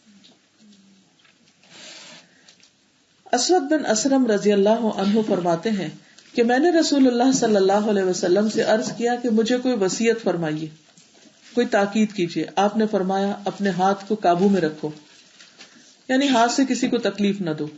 میں نے عرض کیا کہ میرا ہاتھ قابو میں نہ رہے تو پھر کیا کروں؟ اب ہاتھ کے قابو رکھنے میں آپ دیکھیے کہ کتنی چیزیں ہیں کہ جو ہمارے ہاتھوں کی وجہ سے دوسروں کے لیے نقصان ہے. جیسے گاڑی چلاتے ہیں تو وہ بھی بیسیکلی اس میں بھی ہاتھ استعمال ہو رہے ہوتے ہیں. ہاتھ اللہ نے کام کے لیے دیے، جتنے بھی کام کر رہے ہوتے ہیں. مثلاً اگر ہم برتن ہی دھو رہے ہیں تو ہم بہت احتیاط سے بھی دھو سکتے ہیں کہ اس کا شور دوسروں کو ڈسٹرب نہ کرے، اور ہم اٹھا کے پھینک رکھ ادھر کر ادھر سب کی نیند بھی خراب کر سکتے ہیں. تو ہاتھ ہی کر رہے ہیں نا. تو بعض اوقات آپ نہیں بھی چاہتے لیکن آپ کو عادت پڑ چکی ہوتی ہے نا بچپن سے چیزیں پھینکنے کی، یا آپ ایسے ماحول میں رہے ہوتے ہیں کہ جہاں پر کوئی ادب تمیز یا ایسی چیزیں نہیں ہوتی، یا آپ کے آس پاس ماحول، تو آپ ان کو دیکھ کے آپ کی بھی عادت ہو جاتی. تو ایسی صورت میں کیا کرنا چاہیے؟ انسان کو پھر اپنے اوپر زیادہ ایفرٹ لگانی چاہیے کہ وہ اپنے ہاتھ سے کوئی ایسا کام نہ کرے کہ جس سے دوسرے لوگوں کو اذیت پہنچے. یعنی ویسے چیزیں اٹھانا، پھینکنا، پٹکنا، یا پھر بچوں کے ساتھ کسی کے بال کھینچنا، کسی کان کھینچنا، کسی کے ہاتھ مروڑنا، کسی کو چانٹا لگانا، یہ کچھ یعنی بعض اوقات مائیں چھوٹے چھوٹے باتوں میں غصے میں آ کے بہت ہی بچوں کے ساتھ مس بہیو کرتی ہیں، ان کو مس ٹریٹ کرتی ہیں. یہ سب کچھ ہاتھوں سے ہی ہو رہا ہوتا ہے. ساتھ زبان بھی چل رہی ہوتی ہے لیکن بہت کچھ ہاتھوں سے ہوتا ہے. تو انہوں نے عرض کیا کہ اگر میرا ہاتھ قابو میں نہ رہے تو پھر کیا کروں؟ پھر اور کیا چیز قابو میں رہ سکتی؟ فرمایا، اپنی زبان کو قابو میں رکھو. میں نے عرض کیا اگر زبان قابو میں نہ رہے تو کیا کروں؟ فرمایا، پھر تم اپنے ہاتھ کو بھلے کام کے لیے ہی بڑھاؤ اور اپنی زبان سے بھلی بات ہی کرو. اس کے علاوہ اس کا کوئی آلٹرنیٹ نہیں ہے، یہی کرنا پڑے گا. کہ اپنے ہاتھ کنٹرول میں رکھو اور اپنی زبان بھی کنٹرول میں رکھو. عمر رضی اللہ تعالیٰ عنہ نے ابو بکر رضی اللہ تعالیٰ عنہ کو دیکھا، اور یہ دیکھے دو ٹاپ کے لوگ ہیں، امت کے سب سے اونچے درجے والے، جن کو مرنے کے بعد بھی رسول اللہ صلی اللہ علیہ وسلم کی کمپنی ملی. تو عمر نے دیکھا کہ ابو بکر جو ہے وہ اپنی زبان کھینچ رہے ہیں. عمر رضی اللہ عنہ نے پوچھا، اے خلیفہ رسول صلی اللہ علیہ وسلم، آپ یہ کیا کر رہے ہیں؟ یعنی ہاتھ سے لٹرلی پکڑ کے اس کو باہر کھینچ رہے ہیں. تو انہوں نے کہا کہ یہ مجھے ہلاکت گاہوں کی طرف لے جاتی ہے، اس کی وجہ سے میں بعض اوقات بہت مشکل میں پڑ جاتا ہوں. رسول اللہ صلی اللہ علیہ وسلم نے فرمایا، جسم کا ہر حصہ اللہ تعالیٰ سے زبان کی تیزی کی شکایت کرتا ہے. یعنی ہاتھ، پاؤں، دل، دماغ، ساری چیزیں زبان کی شکایت کر رہی ہوتی ہیں کہ اس کی وجہ سے ہم بھی مشکل میں پڑتے ہیں. ابو سعید سے مروی ہے کہ جب ابن آدم صبح کرتا ہے تو اس کے جسم کے سارے اعضاء زبان سے کہتے ہیں کہ ہمارے معاملے میں اللہ کا خوف کرو، اگر تم سیدھی رہی تو ہم بھی سیدھے رہیں گے، اور اگر تم ٹیڑھی ہو گئی تو ہم بھی ٹیڑھے ہو جائیں گے. اور یہ حقیقت ہے کہ انسان کی بہت سی باتیں اس کے اپنے منہ سے نکلی ہوئی باتوں یا دعووں کا نتیجہ ہوتا ہے. بعض اوقات آپ کہتے ہیں یہ لوگوں کے بچے بڑے بدتمیز ہیں، میرے بچے نے آج تک ایسی حرکت نہیں کی. پھر کیا ہوتا ہے؟ اسی دن سامنے آ جاتا ہے کہ آپ کا بچہ کیا کرتا ہے. پھر کبھی آپ کہتے ہیں کہ میں نے ایسا کبھی نہیں کیا، اسی دن آپ کے منہ سے وہ چیز نکل آئے گی جو آپ نے کبھی نہیں کہا ہوگا یا کبھی نہیں کیا ہوگا. تو انسان کے منہ سے نکلی ہوئی بات اس کے سامنے آ جاتی ہے. یعنی اپنے ہی کمائی اور اپنے ہی لگائے ہوئے جو پودے ہیں یا کانٹے ہیں جو بکھیرے ہوئے، وہ انسان کو خود ہی چبھتے ہیں. شقیق بیان کرتے ہیں کہ عبداللہ رضی اللہ عنہ نے صفا پہاڑی پر تلبیہ پڑھا، لبیک اللہم لبیک، اور کہا اے زبان خیر و بھلائی پر مشتمل کام کرنا. کیونکہ حج پر جاتے ہوئے خاص طور پر کیا ہوتا ہے، یا عمرے پر جاتے ہوئے، کہ اس میں احرام کی حالت میں انسان کو خصوصی طور پر جو پابندیاں ان پہ عائد کی گئی ہیں وہ کیا ہیں؟ فمن فرض فیہن الحج فلا رفث ولا فسوق ولا جدال فی الحج. اور رفث، فسوق اور جدال کے سارے کاموں میں زبان انوالو ہوتی ہے. تو انہوں نے اپنی زبان کو خصوصاً اونچے الفاظ میں خود تلقین کی کہ اے زبان خیر و بھلائی پر مشتمل کلام کر کہ تو غنیمت حاصل کر لے، تو خاموش رہا کر تاکہ سلامت رہے اور ندامت نہ ہو. لوگوں نے پوچھا اے ابو عبد الرحمن، یہ کلمات تم اپنی طرف سے کہہ رہے ہو یا کسی اور سے سنے ہیں؟ یعنی کسی کی کوٹیشن ہے یا اپنی بات ہے؟ انہوں نے کہا کسی سے نہیں سنے، رسول اللہ صلی اللہ علیہ وسلم کو یہ فرماتے ہوئے ضرور سنا ہے کہ ابن آدم کی اکثر خطائیں اس کی زبان کی وجہ سے ہوتی ہیں. یعنی گناہوں کی جو زیادتی ہے وہ زبان کی وجہ سے. پھر اسی طرح بعض اوقات ہم ایک بات کرتے ہیں، پھر اس کے بعد خود ہی سوری کرنے لگتے ہیں، اب پھر کہتے ہیں اب نہیں کریں گے، اگلے دن پھر غصہ آتا ہے پھر وہی کر لیتے ہیں، پھر دوبارہ ہم کہتے ہیں اچھا سوری اب نہیں کریں گے، پھر دوبارہ پھر وہی کر لیتے ہیں. تو یا تو شاید ہم سوری کہنے میں سیریس نہیں ہوتے، یا صرف اس وقت سے وقتی بلا ٹالنے کے لیے ہم سوری کر لیتے ہیں. تو ایسی صورت میں بھی انسان کو بہت احتیاط برتنی چاہیے. نبی صلی اللہ علیہ وسلم نے فرمایا اس بات کو کرنے سے بچو جس پر معذرت کرنی پڑے، ایکسکیوز کرنا پڑے. وہ کہو ہی نہ، ابھی تو تمہارے اپنے کنٹرول میں.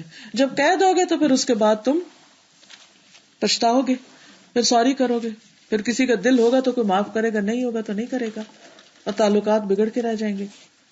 اس کے برعکس جب ہم اچھی بات کرتے ہیں فَلْيَقُلْ خَيْرًا، تو اچھی بات صدقہ بھی ہے. یعنی ایک اچھی بات سے کسی کی زندگی تبدیل ہو سکتی. تو ایسی باتوں پر خاموش نہیں رہنا چاہیے. نبی صلی اللہ علیہ وسلم نے فرمایا الکلمۃ الطیبۃ صدقہ، اچھی بات صدقہ ہے. اور ایک اور موقع پر فرمایا جہنم سے بچو خواہ آدھی کھجور صدقے میں دے کر. یعنی چھوٹی سے چھوٹی چیز بھی اگر اللہ کے راستے میں دے دو گے تو ہو سکتا ہے کہ وہی تمہارے اعمال میں کم ہو اور اس کی وجہ سے تمہارا نیکیوں کو پلڑا جھک جائے اور تم جنت میں پہنچ جاؤ. اور پھر فرمایا اگر کسی کو یہ بھی میسر نہ ہو تو وہ اچھی بات کر دے. یعنی اگر کوئی شخص اتنا ہی غریب ہے کہ اتنا بھی اس کے پاس میسر نہیں کہ وہ صدقہ کر سکے، تو پھر اپنی زبان سے ہی دوسروں کا دل خوش کرے، اچھی اچھی باتیں بتائے، تو وہ مال کا معاوضہ ہو جائیں گی.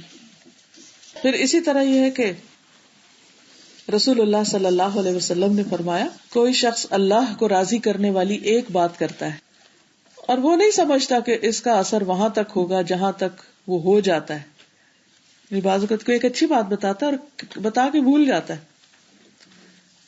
تو اس بات کی وجہ سے اللہ تعالیٰ قیامت تک کے لیے اس کے لیے اپنی خوشنودی لکھ دیتے کہ میں اسے راضی ہو گیا, کیونکہ وہ دور دور تک لوگوں کے لیے خیر اور بھلائی کا باعث بن جاتی. بعض اوقات آپ نے دیکھا ہوگا کہ آپ کسی وجہ سے پریشان ہوتے ہیں تو کسی کی ایک بات آپ کے دل کو اتنا سکون دے دیتی ہے کہ آپ کا ذہن تبدیل ہو جاتا ہے. بعض اوقات آپ کو بہت غصہ آ رہا ہوتا ہے لیکن کوئی ایک ایسی بات کرتا ہے کہ آپ کا دل ٹھنڈا ہو جاتا ہے. تو ایسی اچھی باتیں ان کا حریص ہونا چاہیے. یہ سونے جیسی باتیں, یہاں خاموش رہنا چاندی. تو یہ ہر وقت انسان کا وہ جو ہے نا بزنس چل رہا ہوتا ہے کہ کس وقت کیا کروں. دنیا کے معاملات میں تو ہم بہت خیال رکھتے ہیں لیکن دین کے معاملے میں, اپنی آخرت کے معاملے میں بعض اوقات بھول جاتے ہیں. رسول اللہ صلی اللہ علیہ وسلم نے یہ بھی فرمایا ہے سلام کو عام کرنا, اچھا کلام کرنا ایسے اعمال ہیں جو بخشش کو واجب کر دیتے ہیں, یعنی ایسا بندہ بخش دیا جاتا ہے. اب اگر آپ کو اچھی بات نہیں کرنی آتی, پتہ ہی نہیں اچھی بات کیا ہے, تو ایٹ لیسٹ آپ دوسری چیز پر عمل کر سکتے ہیں, یعنی کہ آپ کھانا کھلانے والوں میں ہو جائے. اور اگر وہ کسی وجہ سے نہیں کر سکتے تو اچھے مشورے کسی کو دے دیں. کوئی بیمار ہے تو اس کو اچھا مشورہ دے دیں. کوئی ریسٹلیس ہے, کوئی غمگین ہے, کوئی غم میں, غصے میں, خوف میں, ہم کنفیوژن میں, کسی کو کوئی سوال چبھ رہا ہے, پریشان کر رہا ہے, تو کوئی بھی چیز ہو سکتی ہے جس سے آپ دوسرے کو فائدہ پہنچا سکتے ہیں. ہانی بن یزید کہتے ہیں کہ میں نے کہا اے اللہ کے رسول صلی اللہ علیہ وسلم کون سی چیز جنت کو واجب کر دیتی, یعنی لازمی ملے گی, گارنٹیڈ. آپ نے فرمایا عمدہ کلام اور کھانا کھلانے کو لازم پکڑ لو, یعنی یہ دو کام اپنے اوپر لازم کر لو, یہ کرتے رہو, کثرت سے کرتے رہو, اچھی اچھی باتیں کرتے رہو اور دوسروں کو کھانا کھلاتے رہو. کھانا کھلانے کی ایک صورت تو یہ ہے کہ جیسے ہم خواتین گھر والوں کو پکا کے کھلاتی تو خوشی خوشی کھلانا چاہیے. دوسرا یہ ہے کہ کوئی اپنے نیبرز کو پکا کے بھیج دیا. تیسرا یہ کہ کوئی بیمار ہے تو اس کے گھر اس کے بچوں وغیرہ کے لیے پکا کے بھیج دیا. اسی طرح کوئی بھوکا ہے تو اس کے لیے کچھ بنا دیا. بعض اوقات ایسا ہوتا ہے کہ ہمارے پاس ٹائم نہیں ہوتا خود, یا ہم خود نہیں کر سکتے, تو آن پیمنٹ آپ کسی کی مدد کر سکتے ہیں, یعنی آپ پیمنٹ پہ پکوا کے یا کیٹرنگ کروا کے آپ کہیں بھیج سکتے ہیں. ایسا کسی کی شادی ہو رہی ہے, کسی کے گھر مہمان ہے اور آپ کو پتا ہے کہ ان کے حالات ایسے نہیں ہے کہ وہ اتنا بوجھ اٹھا سکے, تو آپ اپنی طرف سے آفر کر دیتے ہیں. اور ایسی چیزیں ناموری کے لیے نہیں کرنی چاہیے, خوشی اللہ کی رضا کے لیے. وَيُطْعِمُونَ الطَّعَامَ عَلَىٰ حُبِّهِ, اللہ کی محبت میں. بعض اوقات ایسا بھی نہیں ہوتا کہ آپ کے آس پاس کوئی ایسا ہو کہ جہاں آپ کھلا سکیں, کوئی موقع ہی نہیں آ رہا, تو ایک ریگولر بیسس پر کہیں نہ کہیں غریبوں, یتیموں, مسکینوں, مسافروں, طالب علموں پر خرچ کرنے کا آپ طریقہ ڈھونڈیں کہ ہر مہینے آپ کی آمدنی میں سے اگر اللہ نے آپ کو دیا ہوا ہے تو جنت حاصل کرنے کی خاطر کچھ نہ کچھ حصہ آپ اس مد میں نکالیں صدقے کی. یعنی ویسے تو صدقہ کئی طریقے سے ہوتا رہتا ہے, لیکن کھانا کھلانے میں مثلاً دن میں ہم جو کھاتے ہیں اگر اس میں سے اپنی ہی روزانہ کے خرچے میں سے ہم صرف 1 پاؤنڈ بچا لیں تو مہینے کا کیا ہوگا, 30 پاؤنڈ. آپ کے لیے ہو سکتا ہے 30 پاؤنڈ بہت بڑی اماؤنٹ نہ ہو, جبکہ چھوٹی چھوٹی کر کے جمع کی جا رہی ہو, لیکن یہ ہو سکتا ہے کہ دنیا کے کسی اور علاقے میں, کسی اور حصے میں وہ ان کے پورے مہینے کا راشن ہو. الحمدللہ الہدا میں بھی ہر سال رمضان میں ہم غریبوں کے لیے راشن کا انتظام کرتے ہیں, اور ٹرکوں کے ٹرک الحمدللہ ہر سال بڑھتا جا رہا ہے کہ اس کا آٹے کا, چاول, دال اور جو کچھ چیزیں ہوتی ہیں تاکہ لوگ روزہ رکھ سکیں, اور ایک سب کے دسترخوانوں میں برکت ہو جاتی ہے. تو غریبوں کے گھر میں بھی یا بالکل جو کمزور لوگ ہیں ان کے گھروں میں بھی کھانے کا انتظام ہو سکے. تو الحمدللہ اس سال بھی ہم انشاءاللہ کریں گے اس کا انتظام. تو اس ایسے صرف الہدا نہیں اور بھی تنظیمیں ایسا کر رہی ہوتی ہیں, تو آپ کو جہاں بھی تسلی ہو, جہاں بھی اطمینان ہو, کچھ نہ کچھ, اگر سارا سال نہیں کر سکتے تو رمضان میں کر لیں. بعض اوقات ایسے تعلیم حاصل کرنے والے بچے ہاسٹل میں رہ رہے ہوتے ہیں جہاں پر آپ ان کے کھانے کے انتظام میں سے کچھ نہ کچھ حصہ ڈال سکتے ہیں.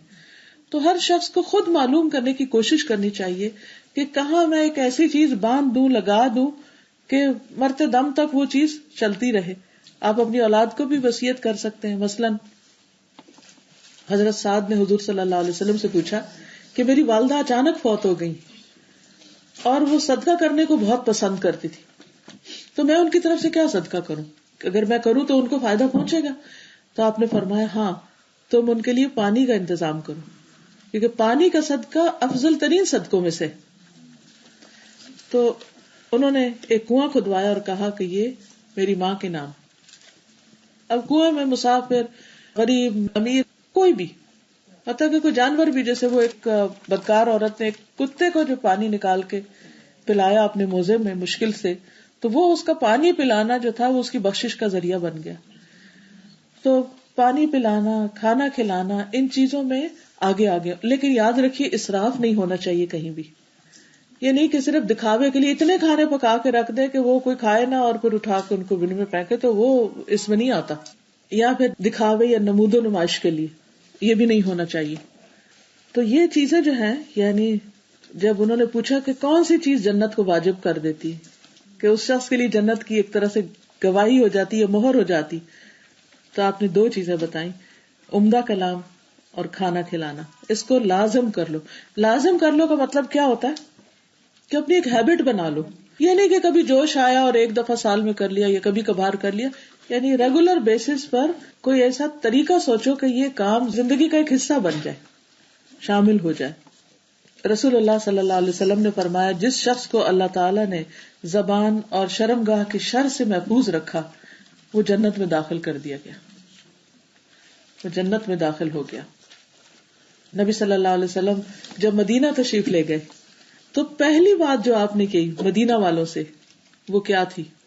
آپ نے فرمایا کہ لوگوں افشوا السلام، سلام پھیلاؤ، اطیب الکلام، کلام عمدہ طریقے سے کرو، وصل الارحام، صلہ رحمی کرو، رشتہ داروں سے جوڑ کے رکھو، بنا کے رکھو، وقم باللیل والناس نیام، اور راتوں کو قیام کرو جب لوگ سو رہے ہوں، تدخل الجنت بسلام، تو سلامتی کے ساتھ جنت میں داخل ہو جاؤ گے. تو عبداللہ بن سلام جو ایک یہودی تھے، انہوں نے نبی صلی اللہ علیہ وسلم کی جب یہ بات سنی کہ اس پیغمبر کی یہ تعلیم ہے، کتنی خوبصورت تعلیم ہے، کتنی پیاری باتیں ہیں، تو وہ مسلمان ہو گئے. یہ ہمارے دین کا بنیادی اخلاق ہے، یہ ہمارے دین کی بالکل بیسک باتیں، پہلی باتیں، شعار ہے. اور ان چیزوں کی طرف ہمیں ایکٹیولی توجہ کرنی چاہیے. ہونا یہ چاہیے کہ ہم میں سے ہر ایک اپنی اپنی ایک ٹو ڈو لسٹ بنا کے رکھے کہ زندگی میں اس نے کون کون سے کام کرنے اور اس میں کیا رکاوٹیں. بعض اوقات ہماری نیت بھی ہوتی ہے، ارادہ بھی ہوتا ہے، شوق بھی ہوتا ہے، لیکن سم ہاؤ ہم پھر بھی نہیں کر پاتے کیونکہ ہم نے اس کے کرنے کا طریقہ نہیں سوچا ہوتا کہ کرنا کیسے. تو اس کے کرنے کا طریقہ اینڈ تک اس کو پہنچائیں کہ آپ کی سوچ اور آپ کا ایکشن جو ہے وہ ایک لائن پر آ جائے. ایک اور حدیث میں آتا ہے رسول اللہ صلی اللہ علیہ وسلم نے فرمایا جنت میں ایسے بالا خانے ہیں جن کے اندر کا حصہ باہر سے نظر آتا ہے. جیسے اب تو گلاس ہاؤسز یا ایسی بہت سی بلڈنگز ہوتی ہیں کہ جو پوری کی پوری ٹرانسپیرنٹ ہوتی ہیں، اور باہر سے اندر اور اندر سے باہر، یہ دونوں طرف نظر آتا ہے. تو ایک دیہاتی نے پوچھا کہ یا رسول اللہ صلی اللہ علیہ وسلم یہ کس کے لیے ہوں گے، یعنی اتنا خوبصورت گھر کس کا ہوگا؟ آپ نے دیکھا نا جب آپ سٹی سینٹر جاتے ہیں تو بعض اوقات جو آفیسز کی بلڈنگز ہوتی ہیں اوپر تک شیشے کی ہوتی ہیں، اور رات کو جب لائٹ جل رہی ہوتی ہے تو ایک ایک چیز نظر آ رہی ہوتی ہے، پورا جگمگا رہی ہوتی ہے اور دور سے نظر آ رہی ہوتی ہے، یعنی ساری اور بلڈنگز میں سے بالکل نمایاں ہوتی. انہوں نے جب تخیل میں یا اپنی سوچ میں اس کو امیجن کیا تو انہوں نے پوچھا کہ یہ ملے گی کس کے لیے بنے ہوئے. کئی دفعہ ہوتا ہے کہ کوئی نئی ہاؤسنگ اسکیم ہوتی ہے، آپ اس کے پاس سے گزرتے ہیں، آپ کہتے ہیں واہ بہت خوبصورت علاقہ ہے، پتہ نہیں اس کا نمبر نوٹ کرے، پتہ کرنا چاہیے کہ کیا پرائسز ہیں، کیسی ہے یہ جگہ. تو اس شخص کو بھی شوق آیا تو آپ نے فرمایا یہ اس شخص کے لیے جو اچھی بات کرے، ضرورت مندوں کو کھانا کھلائے، اور جب لوگ رات کو سو رہے ہوں تو صرف اللہ کے لیے تہجد کی نماز ادا کرے، یعنی کوئی شہرت نہیں، کچھ نہیں. اب جس شخص کی یہ 3 کوالٹیز ہوں کہ لوگوں سے بات بھی اچھے سے کرتا ہے، ان کو تانے نہیں دیتا، شکوے شکایتیں نہیں، غیبتیں نہیں، ادھر ادھر کی باتیں نہیں، اور ساتھ لوگوں کی بھوک کا بھی خیال رکھتا ہے، اور اللہ کا حق بھی ادا کرتا ہے اور اللہ کی عبادت بھی اچھے طریقے سے کرتا ہے، تو obviously اس کی پرائس پھر بہت ہائی ہے. جتنا اچھی قسم کا گھر ہوگا اتنا ہی اس کی قیمت زیادہ ہوگی، تو اس کے لیے اتنا ہی اچھا اخلاق اور اتنے ہی اچھے عمل چاہیے. بعض لوگ تہجد بھی پڑھ لیتے ہیں، کھانا وانا بھی کھلا دیتے ہیں، بات میں احتیاط نہیں کرتے.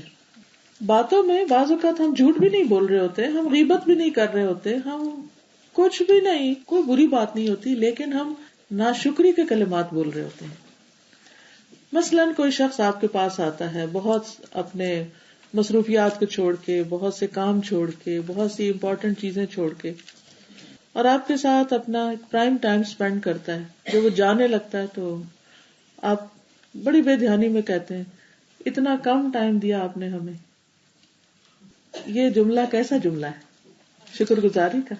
اور یہ بات آپ عین جاتے وقت آخری بات کر رہے ہوتے ہیں. تو آپ نے جتنا اچھا ویلکم کیا، کھلایا پلایا، سب کچھ کیا، جاتے ہوئے اس کے اوپر پانی ڈال کے صاف کر کے بھیج دیا. دوسرے شخص کو خوش کرنے کی بجائے دکھی کر کے بھیجا کہ گویا ہم نے آپ پر اتنا احسان کیا، آپ نے ہمارے ساتھ کچھ بھی نہیں کیا، ہمارا تو دل ہی نہیں بھرا. ٹھیک ہے، بعض اوقات ہم بڑی محبت سے کہہ رہے تھے ہمارا دل نہیں بھرا، لیکن یہ بھی ایک نیگیٹو جملہ ہے. ہم اس کو اس طرح بھی کہہ سکتے ہیں کہ آپ کے آنے پر بے پناہ خوشی ہوئی، اگر آپ اور رہتے تو ہم اور بھی خوش ہوتے. مثلاً اس طرح بھی آپ اپنی محبت ظاہر کر سکتے. تو ہمیں اپنی گفتگو کو بعض اوقات روایتی جملے سنے سنائے نہیں بولنے چاہیے. اور ہم سمجھتے ہیں اس میں کیا بری بات ہے، ہم اپنی فیلنگز کا اظہار کر رہے ہیں. تو ضروری نہیں ہوتا کہ ہماری ساری فیلنگز بالکل صحیح فیلنگز ہوں. بعض اوقات وہ بڑی انوسینٹ فیلنگز ہوتی ہیں، لیکن کنوے کرنے کا طریقہ بڑا نیگیٹو ہوتا ہے. اس سے دوسرا شخص دل پہ ایک بوجھ لے کے جاتا ہے. بعض اوقات ہم بچوں کی تعریف کر رہے ہوتے ہیں، تمہاری ساری باتیں اچھی ہیں مگر یہ جو چیز ہے نا یہ تو تم ٹھیک کر لو تو پھر ہی میرے بیٹے ہوگے. تو کیے کرایہ پانی پھر جاتا ہے. اسی طرح شوہر کے ساتھ بھی کرتے ہیں، میرے شوہر بہت اچھے ہیں، بہت اچھے بہت اچھے، لیکن ان میں یہ جو چیز ہے یہ مجھے بہت تکلیف دیتی. تو یہ کہنے کی بجائے کہ یہ بہت خراب چیز ہے، آپ یہ کہہ سکتے کہ جیسے نبی صلی اللہ علیہ وسلم نے حضرت عبداللہ کے بارے میں فرمایا کہ عبداللہ بہت اچھا آدمی ہے، کیا یہ اچھا اگر وہ رات کی نماز شروع کر دے. یعنی پازیٹیو پہ پازیٹیو، نیگیٹو نہیں اس میں. کیونکہ بعض اوقات انسان ایک ایسی بات کرتا ہے جو ناراضگی والی ہوتی ہے، اللہ تعالیٰ قیامت تک کے لیے اس بندے کے لیے ناراضگی لکھ دیتا ہے اپنی. اور جہاں تک اس بات کا تعلق ہے کہ خاموشی میں نجات ہے، تو خاموشی میں ایسی خاموشی نہیں اختیار کرنی چاہیے جو دوسرے کے لیے بوجھ بن جائے. بعض اوقات ایسا ہوتا ہے نا کہ کچھ لوگ بہت کم گو ہوتے ہیں. آپ کم گو بھی ہوں لیکن بیچ بیچ میں کچھ نہ کچھ تھوڑی بہت بات کر لیا کریں، ٹوٹل خاموشی نہ ہو. کیونکہ بالکل خاموش رہنے سے دوسرا کیا سمجھتا ہے کہ پتہ نہیں اس کو میری کوئی بات بری لگ گئی ہے، پتہ نہیں یہ مجھ سے ناراض ہے. مرد حضرات عام طور پر آپ نے دیکھا ہوگا کم گو ہوتے ہیں، کچھ تو بہت بولتے ہیں لیکن کچھ بہت کم بولتے ہیں. تو اس کے مقابلے میں عورتوں کی اکثریت زیادہ بولتی ہے، اور یہ سائنٹیفکلی پرووڈ ہے یہ بات کہ عورت جو ہے وہ مرد کے مقابلے میں زیادہ ورڈز دن میں بولتی. اب وہ کیوں اللہ نے اس کے اندر یہ رکھا، جب تک وہ بول نہیں چکتی، اب مجھے فگر یاد نہیں کہ کتنے 1000 ورڈز اس نے، شاید 14,000 یا کچھ اس نے بولنے ہوتے ہیں لازمی دن میں. تو جب تک ہم بول نہ چکے تو ایسا لگتا ہے جیسے دوسرے نے ہماری کوئی عزت ہی نہیں کی اور قدر ہی نہیں کی نا، جب تک ہماری سن نہ لے. وہ خیر یہ اس لیے ہے کہ بچوں کو بولنا مائیں سکھاتی ہیں عام طور پر، اور ایک بات کو کتنی دفعہ ریپیٹ کرنا ہوتا ہے. اب بچہ کتنے سوال کرتا ہے اور اتنی دفعہ آپ کو جواب دینا ہوتا ہے، اور اگر آپ کو بولنے کی عادت ہی نہیں ہے تو بچہ تو کچھ نہیں سیکھ سکتا. آپ کو لامحالہ بولنا ہی بولنا ہے. وہ ایک دفعہ سوال کرے گا، پھر کرے گا، اور آپ بغیر کسی غضب کے دوبارہ اس کو بتائیں گے اور انجوائے کر کے بتائیں گے، تو یہ بھی پھر اس میں خیر میں آ جاتا ہے یہ چیز بھی. لیکن جب بچے بڑے ہو جائیں اور اب وہ ہماری they don't want to listen anymore، آپ ان کو تھوڑی سی بات کرتے ہیں تو وہ آگے سے کہتے تھے ہاں آپ کو اس کے بعد یہ بھی کہنا مجھے سب پتا ہے، یعنی I don't want to listen in other words. ایسی صورت میں پھر انسان وَإِذَا فَرَغْتَ فَانْصَبْ وَإِلَىٰ رَبِّكَ فَارْغَب، جب تم فارغ ہو جاؤ تو کیا کرو، اپنے آپ کو تھکاؤ اور اپنے رب کی طرف راغب ہو جاؤ. اس وقت کو آپ زیادہ سے زیادہ قرآن مجید پڑھنے میں، تلاوت کرنے میں، بک ریڈنگ کرنے میں، ذکر کرنے میں، تسبیحات کرنے میں، لا الہ الا اللہ پڑھنے میں، اور اپنی آخرت کی تیاری میں لگا سکتے ہیں. ضروری نہیں کہ آپ ٹیلی فون کر کے اور اپنے رشتے داروں سے صرف اپنے دکھ سکھ بولتے رہیں، اور بچوں کی شکوے شکایتیں اور اس کے اور اس کے، ان چیزوں سے پرہیز کرنا چاہیے، کیونکہ یہ انسان کے لیے پھر وبال جان بن جاتے ہیں. رسول اللہ صلی اللہ علیہ وسلم نے فرمایا جب تک تم خاموش رہو گے سلامت رہو گے. پھر جب تم نے بولا یا تو تمہارے حق میں لکھ دیا جائے گا یا تمہارے خلاف لکھ دیا جائے گا، دو میں سے ایک چیز ضرور ہوگی. قرآن مجید میں آتا ہے ما یلفظ من قول الا لدیہ رقیب عتید، کوئی لفظ اس کی زبان سے نہیں نکلتا، یعنی ہر لفظ، مگر اس کو حاضر رقیب عتید، عتید کہتے ہیں تیار، رقیب واچ فل، ایک بہت ہی نگران اور واچ فل جو فرشتہ ہے فوراً لکھ لیتا ہے. اب کس چیز پہ وہ لکھتے ہیں، کس قلم سے لکھتے ہیں، کیا ان کا، تو یہ نہیں ہمیں بتایا گیا، لیکن یہ ہمیں پتا چلتا ہے کہ فوراً لکھتے ہیں. Each and every word counts and is written down. تو اس لیے سوچ کے بولنا ہے کہ دائیں طرف جائے گا یا بائیں طرف جائے گا، فائدے کا ذریعہ ہوگا یا نقصان کا ذریعہ ہوگا. رسول اللہ صلی اللہ علیہ وسلم نے فرمایا جس نے اپنے غصے پہ قابو پا لیا اللہ تعالیٰ اس سے اپنا عذاب روک لے گا. کئی لوگ کہتے ہیں نا کہ میں غصے پہ نہیں کنٹرول کر سکتی، اس کا کیا کروں؟ اگر آپ کے سامنے کوئی ریزن ہو کنٹرول کرنے کی پھر آپ کر لیں گے انشاءاللہ. تو آپ یوں سمجھیں کہ جیسے آپ کے گناہوں کی وجہ سے ایک مصیبت آ رہی ہے، آپ کی طرف آ رہی ہے، لیکن چونکہ آپ اپنے آپ کو روک لیتے غصے سے، کسی کو بہت باتیں سنانے سے، ان کو ہرٹ کرنے سے، تو آپ یوں سمجھے کہ جیسے آپ کی طرف مصیبت والی چیز جو ہے وہ رک رہی ہے. لیکن بعض اوقات ہم ان کو مختلف بیماریوں کا نام دے کے اور ہم ایک عذر ڈھونڈ لیتے ہیں کہ جی یہ بائی پولر ہیں، یہ فلاں ہیں، اس لیے ان کو ایسا غصہ آتا ہے اور ان کو بس رخصت دے دینی چاہیے، وہ جو چاہے کرے. No reason. ٹھیک ہے بیماری میں انسان کے بعض اوقات امبیلنسز ہو جاتے ہیں اور اس کا بھی علاج ہوتا ہے، لیکن یہ لائسنس نہیں مل جاتا کسی کو بیماری کے نام پر کہ وہ جس کو چاہے بے عزت کر کے رکھتے، چاہے کوئی مہمان ہو یا دوست ہو یا رشتہ دار ہو، یا حق کہنے کے نام پر جس کو جو چیز چاہے سنا دے. ہمارے سامنے نبی صلی اللہ علیہ وسلم کی ذات بہترین نمونہ ہے. آپ نے کبھی غصے میں تبلیغ نہیں اس طرح کی تھی کہ جس میں آپ جو دل میں آئے بس دوسرے کو کہتے جائیں اور اس کی کوئی بات نہ سنیں یا اس کی کوئی معذرت قبول نہ کریں یا اس کی کوئی مجبوری نہ سمجھیں. جنہیں ڈپریشن ہوتا ہے وہ پھر بالکل خاموش ہو جاتے ہیں، وہ بعض اوقات کچھ بھی نہیں کہتے، گمسم ہو جاتے ہیں. تو یہ دو ایکسٹریمز ہوتی ہیں نا، یا بہت زیادہ بولنا یا پھر کچھ بھی نہ بولنا. تو ہمیں کیا سکھایا گیا، کیا کریں؟ درمیان کا راستہ. نبی صلی اللہ علیہ وسلم فرمایا جس نے اپنی زبان کی حفاظت کی اللہ اس کے عیبوں پہ پردہ ڈال دے گا. یعنی اس کی جو مسٹیکس ہوں گی یا اس کی جو غلطیاں ہوں گی اللہ تعالیٰ اس کو چھپا دے گا اور دنیا کے سامنے اس کو رسوا نہیں کرے گا. جی ٹین ایجر ٹینٹرمز ہوتے ہیں، ہم الاؤ کر دیتے ہیں کہ یہ بچے ہیں نا آج کے تو بڑے اسٹریٹ فارورڈ ہوتے ہیں، اور آپ مائنڈ نہیں کیجیے گا آج کل کے بچے بہت بولتے ہیں اور ان کو بس یہ کلچر ایسا ہے، یہ اسکولوں میں ایسے سکھاتے ہیں، کبھی کسی کو بلیم کر دیں گے کبھی کسی کو کر دیں گے اور اس بنا پر الاؤ کر دیں گے تو جو چاہے بدتمیزی کرے کسی سے. اس کی اجازت نہیں ہونی چاہیے. کیا صحابہ کرام پر ٹین ایج نہیں آئی تھی؟ کیا عبداللہ بن عباس، عبداللہ بن عمر اور دیگر صحابہ جو ٹین ایج میں ہی تھے اور اتنے بڑے بڑے کام کر گئے؟ حضرت عائشہ ٹین ایج میں تھی جب نبی صلی اللہ علیہ وسلم کی وفات ہوئی، صرف 18 سال کی تھی. وہ سارا کچھ علم انہوں نے کب حاصل کیا؟ اسی ٹین ایج میں ہی حاصل کیا. تو یہ کوئی ایکسکیوز نہیں ہے. ٹھیک ہے وہ کریں گے، وہ ان کے چونکہ لرننگ سٹیج ہے نا، سیکھیں گے، غلطیاں کریں گے. اس وقت سامنے ان کو اس مت کہیے کچھ یا فوری طور پہ روکنے کی کوشش نہیں کیجیے، لیکن اکیلے لے جا کے الگ بٹھا کے کوشچن کیجیے کہ آپ نے ایسا کیوں کیا، آپ بتائیے کہ اس کا آپ کو کیا فائدہ ہوگا. کیا اس سے آپ کا مطالبہ پورا ہو جائے گا؟ کیا اس سے آپ کی عزت میں اضافہ ہو جائے گا؟ کیا اس سے آپ کی ناموری ہوگی؟ کیا اس سے آپ کا اخلاق زیادہ اچھا ہوگا؟ کیا آپ کے فرشتے اب لکھ نہیں رہے؟ اب تو آپ جوان ہو گئے ہیں، بالغ ہو گئے ہیں، اب آپ کے فرشتے لکھ رہے ہیں، تو آپ کیا چاہیں گے کیسا ہو آپ کا نامہ اعمال؟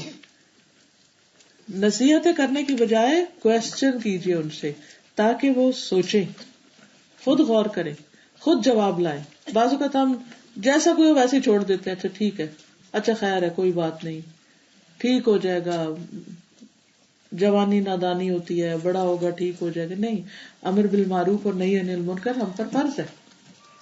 نبی صلی اللہ علیہ وسلم نے اس شخص کو دعا دی ہے کہ اللہ تعالیٰ اس شخص پر رحم فرمائے. ہم سب کو رحم چاہیے نا, اللہ کا رحمت چاہیے. اللہ اس شخص پر رحم فرمائے جس نے کوئی بات کی تو فائدے کی ورنہ خاموش رہا تو سلامت رہا. پھر خوشخبری بھی دی گئی اس کو کہ خوشخبری ہے اس شخص کے لیے, گلیڈ ٹائڈنگ, گڈ نیوز, جس نے اپنی زبان پہ قابو پانا سیکھ لیا اور اسے اس کے گھر نے کشادگی اور گنجائش دی, یعنی اس کا گھر اس کے لیے کافی, اور وہ اپنے گناہ پہ رویا. ہم سب کو اپنے آپ سے پوچھنا چاہیے کہ کیا میں ہر روز گناہ کرتی, اور کیا میں دن میں ایک بار روتی ہوں کم از کم کہ اللہ میں نے کتنی غلطیاں کی ہیں تو مجھے معاف کر دے. کوئی ایک نماز تو ایسی ہونی چاہیے کہ جس کے بعد ہم رو کے دعا کریں. اور اگر ہر وقت ہی ہم بس غفلت میں ہی مبتلا ہیں تو پھر کیا بنے گا ہمارا. اور پھر زبان سے زیادہ کوئی چیز ایسی نہیں جو لمبی قید کی مستحق ہو کہ جس کو قابو میں رکھنا چاہیے, انڈر لاک رکھنا چاہیے, بند کر کے رکھنا چاہیے, کیونکہ وہ کھلے تو کوئی نہ کوئی خرابی کر ہی ڈالتی ہے. تو یہ تھا حدیث کا پہلا حصہ. اور دوسرا حصہ جو تھا وہ پہلے بھی ذکر کیا کہ ہمسائے کے ساتھ عزت اور احترام کا معاملہ, اور اس میں کچھ چیزیں آپ لوگوں کی طرف سے بھی آئیں. اس احترام میں سارے جسٹس شامل ہیں, اس کو وزٹ کرنا, سلام کرنا, کچھ ٹائم دینا, کبھی اپنے گھر بلانا, کبھی تحفے تحائف بھیجنا, اور ہر کلچر کے اعتبار سے یہ چیزیں مختلف ہوتی ہیں. تو جیسے بھی مناسب ہو اس کی کیئر کرنا ہم پر لازم ہے. رسول اللہ صلی اللہ علیہ وسلم نے فرمایا, اللہ تعالیٰ قیامت کے دن اعلان کریں گے میرے پڑوسی کہاں ہیں. قیامت کے دن اللہ تعالیٰ آواز دیں گے میرے پڑوسی کہاں ہیں, میرے پڑوسی کہاں ہیں. فرشتے پوچھیں گے اے رب کسے زیب دیتا ہے کہ وہ تیرے پڑوس میں آئے, تیرا تو عرش کا مالک ہے, کون تیرا پڑوسی ہو سکتا ہے. اللہ تعالیٰ فرمائے گا مساجد کو آباد کرنے والے کہاں ہیں. تو جو مسجدوں کو آباد کرتے ہیں وہ اللہ کے پڑوسی ہیں, وہ اللہ کے گھر کو لک آفٹر کرتے. تو اس لیے صرف اپنے ساتھ کے ہمسایوں کے گھر ہی نہیں بلکہ اللہ سبحانہ وتعالیٰ کے گھر کو بھی امپورٹنس دیں. اور وقتاً فوقتاً, خصوصاً مردوں کے لیے تو دن میں 5 دفعہ نماز کی بات ہے, لیکن عورتیں بھی کبھی نہ کبھی مسجد ضرور جاتی رہیں. پھر اسی طرح انسان کی خوش قسمتی کی علامت ہے اگر اس کا پڑوسی اچھا ہو. جبریل علیہ السلام مسلسل نبی صلی اللہ علیہ وسلم کو پڑوسی کے حقوق بتاتے رہے, یہاں تک کہ انہوں نے سمجھا شاید پڑوسی کو وارث بنا دیا جائے گا, ورثے میں بھی شریک کر دیا جائے گا. پھر اسی طرح ایک انسان کو جج بھی اس کے پڑوس سے کیا جا سکتا ہے کہ وہ اس کے بارے میں کیا کہتے ہیں. ایک آدمی نے حضور صلی اللہ علیہ وسلم سے پوچھا مجھے کیسے پتا چلے گا کہ جب میں نیکی کروں یا برائی کروں, یعنی مجھے اپنے بارے میں جاننا ہے تو کہاں سے جانوں کہ میں نیک ہوں یا نہیں. ہم میں سے ہر ایک کو ہوتا ہے نا کہ who am I? Am I a good person or a bad person? کس سے پوچھو. فرمایا جب تمہارے ہمسائے کہیں کہ تم نے اچھا کام کیا تو تم اچھے, اور جب وہ کہیں کہ تم نے برا کیا تو واقعی تم نے برا کیا. یعنی وہ ایک طرح سے گواہ ہے. مرنے کے بعد بھی آپ دیکھیں انسانوں کی گواہیاں ہوتی ہیں نا. انسان کے جو اعمال ہوتے ہیں ایک وہ اپنی زندگی میں کرتا ہے, ایک اس کے بعد جو صدقہ جاریہ کے کام ہے اس کی اولاد یا باقی جو صدقہ خیرات اس کی طرف سے ہوتا ہے, دعائیں ہوتی ہیں. ایک اس نے جو کام کیے ہوتے ہیں اس کے جو اثرات پیچھے امپریشنز ہوتے ہیں لوگوں پر, اور لوگوں کی جو گواہیاں ہوتی ہیں اس کے حق میں وہ بھی نامہ اعمال میں لکھی جاتی ہیں. یعنی کس شخص کو کس نام سے یاد کیا جا رہا ہے. ہم میں سے ہر ایک اپنے آپ سے پوچھے کہ اس کی آئیڈینٹی کیا ہے. کیا میں ایک اچھی بیوی ہوں, ایک اچھی بیٹی ہوں, میرے ماں باپ مجھے کس نام سے یاد کرتے ہیں, میرا شوہر مجھے کس نظر سے دیکھتا ہے, میرے بچوں کے لیے میں کیسی ماں ہوں, میں اپنے نیبرز کے لیے کیسی نیبر ہوں, میں اپنی دوستوں کے لیے کیسی دوست ہوں, میں کون ہوں. تو ہمارے جو مختلف آسپیکٹس ہیں جن سے بھی ہم ڈیل کرتے ہیں, مثلا آپ ایک ڈاکٹر ہیں تو آپ کے پیشنٹس آپ کے بارے میں کیا کہتے ہیں, آپ ایک نرس ہیں تو آپ کے پیشنٹس آپ کو کیا سمجھتے ہیں, آپ کوئی ٹیکنیکل کام کر رہے ہیں, لوگوں سے آپ کی ڈیلنگ ہوتی, تو لوگ آپ کے پاس آتے ہوئے کمفرٹیبل فیل کرتے ہیں یا انکمفرٹیبل ہو جاتے ہیں؟ آپ کو کس مقام پہ رکھتے ہیں؟ یہ اس کے مطابق ہوگا کہ آپ ان کے لیے کیا کرتے ہیں اور آپ کا ان کے ساتھ معاملہ کیسا ہے اور آپ کی ان کے ساتھ گفتگو کیسی. نبی صلی اللہ علیہ وسلم نے فرمایا, جب تمہارے پڑوسی تمہاری تعریف کریں کہ بہت اچھے نیبرز ہیں تو تم محسن ہو, اگر تمہارے پڑوسی تمہاری برائی کریں تو تم گناہگار ہو. ایک اور جگہ پر آپ نے فرمایا, حسن اخلاق اور اچھی ہمسائیگی شہروں کو آباد کرتی ہے, عمر میں اضافے کا سبب بنتی ہے. یعنی اگر آپ اچھے ہمسائے ہیں تو اس سے یعنی کہ ایک آبادی ہوتی ہے, حالات اچھے ہوتے ہیں, لوگ خوش ہوتے ہیں, خاندانوں میں ایک رونق ہوتی ہے. اور اسی طرح انسان کے جو عمر میں اضافہ کرنے والی چیزیں ان میں سے ایک یہ نیکی بھی ہے. تو کرنے کے کاموں میں سے کیا ہے کہ ہمسایوں کے جیسے وزٹ وغیرہ کی تو الگ بات ہے, لیکن اس کے علاوہ کھانے پینے کا خیال رکھنا, کیونکہ جو خود پیٹ بھر کے کھائے اور ہمسایہ بھوکا رہے وہ مومن نہیں. بیمار ہوں, ضرورت پڑنے پر ان کی مدد کرنا, ایون نان مسلمز ہوں تو ان کا بھی خیال کرنا.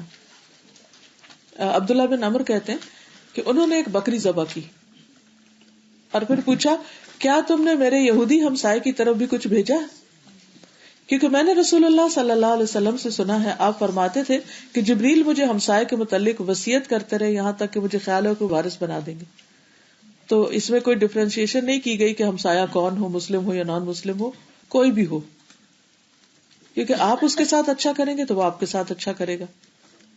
پھر اگر کبھی ہمسایہ کو پانی کی ضرورت ہوتی ہے, کبھی بجلی کی ضرورت ہوتی ہے, کبھی ایسا کام ہوتا ہے کہ دروازہ کھلا رکھنے کی ضرورت ہوتی ہے, کبھی آپ ان کو اپنی چابیاں دے جاتے ہیں, کبھی ان کے پودوں کو پانی دینا ہوتا ہے, کبھی ان کے پیٹس کو رکھنا پڑتا ہے, کبھی ان کے بچوں کو, آپ جاب کرتے ہیں کہیں تو تھوڑی دیر کے لیے ان کو رکھنا پڑتا ہے. تو یہ ساری چیزیں اگر آپ اللہ کی خوشی کی خاطر کریں گے تو ان پر اجر ہے, اور اگر آپ ایک بوجھ سمجھ کے کریں گے تو بس ٹھیک ہے, اور پھر کر کے اگر آپ اس کو مینشن کرتے رہیں گے تو پھر وہ اس میں شامل ہو جائے گا, کر کے ضائع کرنے والی بات میں. پھر اسی طرح یہ کہ اگر کوئی تکلیف دیتا ہے تو وہ اس کے لیے ہلاکت کا سبب بن جاتا ہے. صوبان کہا کرتے تھے, کوئی شخص اپنے ہمسائے پر ظلم اور جبر کرتا ہے حتیٰ کہ ہمسایہ گھر چھوڑ کر چلا جائے تو ایسا شخص ہلاک ہو جاتا ہے. یعنی ہمسایوں کے شر کی وجہ سے جگہ چھوڑ دینا ہلاکت کا باعث ہے, نیکیوں کو مٹانے کا سبب ہے. کیونکہ ایک روایت میں آتا ہے کہ حضرت انس کہتے ہیں کہ رسول اللہ صلی اللہ علیہ وسلم نے فرمایا, پڑوسی کو تکلیف دینا نیکیوں کو اس طرح مٹا دیتا ہے جیسے سورج برف کو مٹا دیتا ہے. سورج نکلتا ہے تو برف پگھل جاتی ہے, اسی طرح آپ ڈھیروں نیکیاں کرنے والے ہیں لیکن ہمسایوں کو تکلیف دے رہے ہیں تو وہ سب کچھ چلا جائے گا. اور وہ شخص, ایک اور حدیث میں آتا ہے, وہ شخص جنت میں داخل نہیں ہوگا جس کی شرارتوں سے اس کا ہمسایہ امن میں نہ ہو. اور قیامت کے دن جو پہلا جھگڑا ہوگا وہ پڑوسیوں کے بیچ میں اللہ کے سامنے پیش کیا جائے گا. اور ایک دعا بھی ہمیں سکھائی گئی ہے کہ اللہ ہمیں برے پڑوس سے نجات دے. یہ قرآنی اور مسنون دعا ہے نا, اس میں بھی لکھی ہوئی ہے, جس میں آتا ہے من جار السوء فی دار المقامہ فإن جار البادیۃ یتحول, کہ اللہ مستقل رہائش میں جہاں ہمارا اپنا جیسے خریدا ہوا گھر ہے یا کچھ, اس میں برے ہمسائے سے بچانا, کیونکہ جو جنگل وغیرہ میں کہیں ہمسایہ ہوتا ہے وہ تو چلا جاتا ہے, یعنی کہ کہیں آپ نے کیمپنگ کی, کہیں وقتی طور پر جا کے رکے اور پھر چلے گئے تو وہ تو ختم ہو گیا معاملہ. اور پھر اسی طرح آپ دیکھیے کہ مہمان نوازی میں بھی حضرت ابراہیم علیہ السلام کی مثال بہت ہی بہترین ہے کہ کس طرح قرآن مجید میں اس کا ذکر آیا. سورۃ الذاریات آیت 24 سے 28, اس کو آپ پڑھ سکتے ہیں. اللہ تعالیٰ خاص طور پر اس کو مینشن کرتے ہیں کہ هل اتاک ضیف ابراہیم المکرمین, کیا تمہارے پاس ابراہیم علیہ السلام کے معزز مہمانوں کا ذکر آیا ہے, ان کی خبر آئی ہے.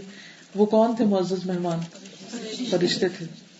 جب وہ اس پہ داخل ہوئے تو انہوں نے سلام کہا, اس نے کہا سلام.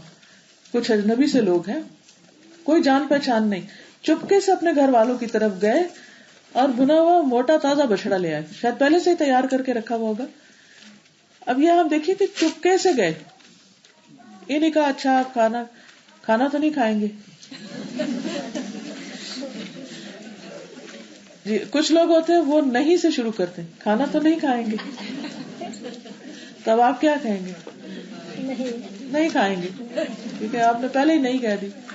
کچھ کہتے کھانا کھائیں گے تو پھر بھی آپ ڈبل مائنڈیڈ ہوتے ہیں, کوشچن کرتے ہیں. یہ پہلے والے سے بہتر ہے. تیسرا ہوتا ہے کہ کھانا کھائیے, کھانا لے آئے. اور یہ ابراہیم علیہ السلام کی سنت ہے کہ جو بھی ٹھیک ہے, آپ کے پاس فل روسٹڈ لیمب نہیں ہے گھر میں, جو کچھ میسر ہے, جو کچھ افورڈ کر سکتے, ایون ایک کھجوری ہو, کچھ بھی ہو, لا کے رکھ دے. اس کا دل ہے وہ کھا لے گا, نہیں تو نہ صحیح. ایک اور حدیث میں آتا ہے کہ اگر کوئی کسی شخص سے ملاقات کے لیے جائے اور وہاں سے کچھ بھی نہ چکھے تو ایسا ہے گویا کسی مردے سے ملاقات کر کے آیا, مردے سے ملاقات کر کے آیا. کیونکہ آپ ظاہر کسی قبر پہ جاتے ہیں تو وہاں سے وہ تو آپ کو کچھ بھی آفر نہیں کرتا. اپنی ایک ہیبٹ بنا لیجئے, کچھ ڈرائی فروٹ یا کوئی بھی ایسی چیز جو خراب نہ ہوتی ہو مستقل طور پر تیار, اس طرح رہے کہ اگر کوئی تھوڑی دیر کے لیے بھی آئے تو فوراً آگے کر دے, یعنی کہ وہ ایسے ہی نہ چلا جائے. کیونکہ بعض اوقات بڑے لمبے چوڑے اہتمام میں اگلے کا بھی وقت ضائع ہوتا ہے, اپنا بھی ہوتا ہے. بعض اوقات اس کو طلب نہیں بھی ہوتی, لیکن پانی کا گلاس تو رکھا ہی جا سکتا ہے. بعض لوگ پانی بھی پوچھتے, پانی پیئیں گے, چائے پیئیں گے, یہ پھر اگر پانی ہو تو اچھا میٹھا پیئیں گے, ٹیکا پیئیں گے, فزی ڈرنک لیں گے یا نارمل پانی لیں گے, ٹیپ کا لیں گے, اچھا چھوٹا گلاس پیئیں گے, بڑا پیئیں گے. اتنے کوشچن کریں گے اور پھر وہ بندہ کہیں کچھ بھی نہیں پیئیں گے, ہم ایسے ہی ٹھیک ہے. تو وہ چپکے سے اپنے گھر والوں کی طرف, ان کو نہیں محسوس کرایا کہ میں کھانا لینے جا رہا ہوں, یہ بھی نہیں کہ اچھا بیٹھے میں کھانا لاتی, تو اسے پکڑے نہیں کھانا نہیں لاؤ. چپکے سے جائیں, یہ ابراہیم علیہ السلام کی سنت کے چپکے سے گئے اور لے آئے, بس شور نہیں مچایا.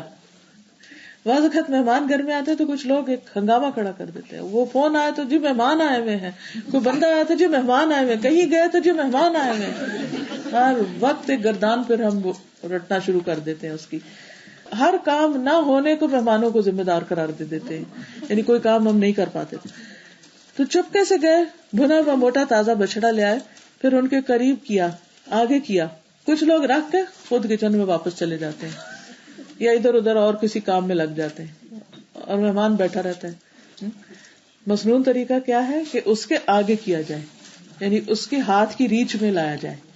اور پھر ان سے کہا کہ آپ کھا کیوں نہیں رہے, کیونکہ وہ فرشتے تھے, وہ تو کھا ہی نہیں سکتے تھے. تو تھوڑا سا دل میں خوف محسوس کیا. انہوں نے کہا مت ڈرو. مہمانوں نے کیا کہا, آپ نہیں ڈریے, ہم تو آپ کو ایک علم والے لڑکے کی بشارت دینے آئے. یعنی کہا مالدار لڑکے کی, کہا علم والے لڑکے کی بشارت دینے آئے کہ ان کی عمر 100 سال سے زیادہ ہو چکی تھی اور ابھی بچہ نہیں تھا. یہ کہ ان کا پہلا تو تھوڑی تھا اخلاقی ادب کہ پہلی دفعہ مہمان کے لیے کچھ لے کر آئے, تو ساری زندگی یہ نیکی کرتے رہتے. تو اللہ سبحانہ تعالیٰ نے کیسا بیٹا دیا کہ جن کی اولاد سے نبی صلی اللہ علیہ وسلم پیدا ہوئے. کتنا بڑا اعزاز ہے یہ. تو بعض نیکیاں جو ہوتی ہیں فوری نہیں ان کا ریٹرن آپ کو ملتا, لیکن آپ کی نسلوں میں وہ خیر جاری ہو جاتی, اور آپ دنیا سے چلے جاتے ہیں تو آپ کو بعد میں وہ اس کی خیر اور بھلائی اور برکتیں پہنچتی رہتی. تو کہا یہ جاتا ہے کہ ابراہیم علیہ السلام پہلے شخص ہیں جنہوں نے اہتمام کے ساتھ مہمان نوازی کی ہے. اور پھر یہ ہے کہ اس کا حق ہوتا ہے, یہ نہیں کہ ہم اس پر صرف احسان کر رہے ہیں. اللہ تعالیٰ نے مہمان کا ایک حق رکھا ہے. وہ واقعہ سب کو نے سنا ہوگا, اور بہت ہی ہارٹ ٹچنگ واقعہ ہے, جس میں ایک دفعہ آپ کے پاس کچھ مہمان آئے تو آپ نے اپنے سارے ازواج کے گھر پوچھا کہ کچھ ہے, انہوں نے کہا کہ کچھ بھی نہیں ہے. تو پھر ایک انصاری ان کو اپنے گھر لے گئے, اور ان کے گھر بھی بس اتنا کھانا تھا کہ جو خود کھاتے یہ مہمان کو کھلاتے. تو انہوں نے لائٹ آف کر دی اپنی, اور ساتھ بیٹھ گئے اور یوں محسوس کرایا جیسے وہ بھی کھا رہے ہوں, لیکن وہ مہمان کو سب کھلا دیا, اور خود بھی بھوکے رہے اور بچوں کو بھی بھوکا سلا دیا. اور صبح بھی اللہ سبحانہ وتعالیٰ نے ان کے حق میں آیات نازل کی, اور نبی صلی اللہ علیہ وسلم نے ان کو خوشخبری دی, وَيُؤْثِرُونَ عَلَىٰ أَنفُسِهِمْ وَلَوْ كَانَ بِهِمْ خَصَاصَةٌ وَمَن يُوقَ شُحَّ نَفْسِهِ فَأُولَٰئِكَ هُمُ الْمُفْلِحُونَ. جو دوسروں کو اپنی ذات پر ترجیح دیتے ہیں, خواہ خود فاقے سے بھی کیوں نہ ہو.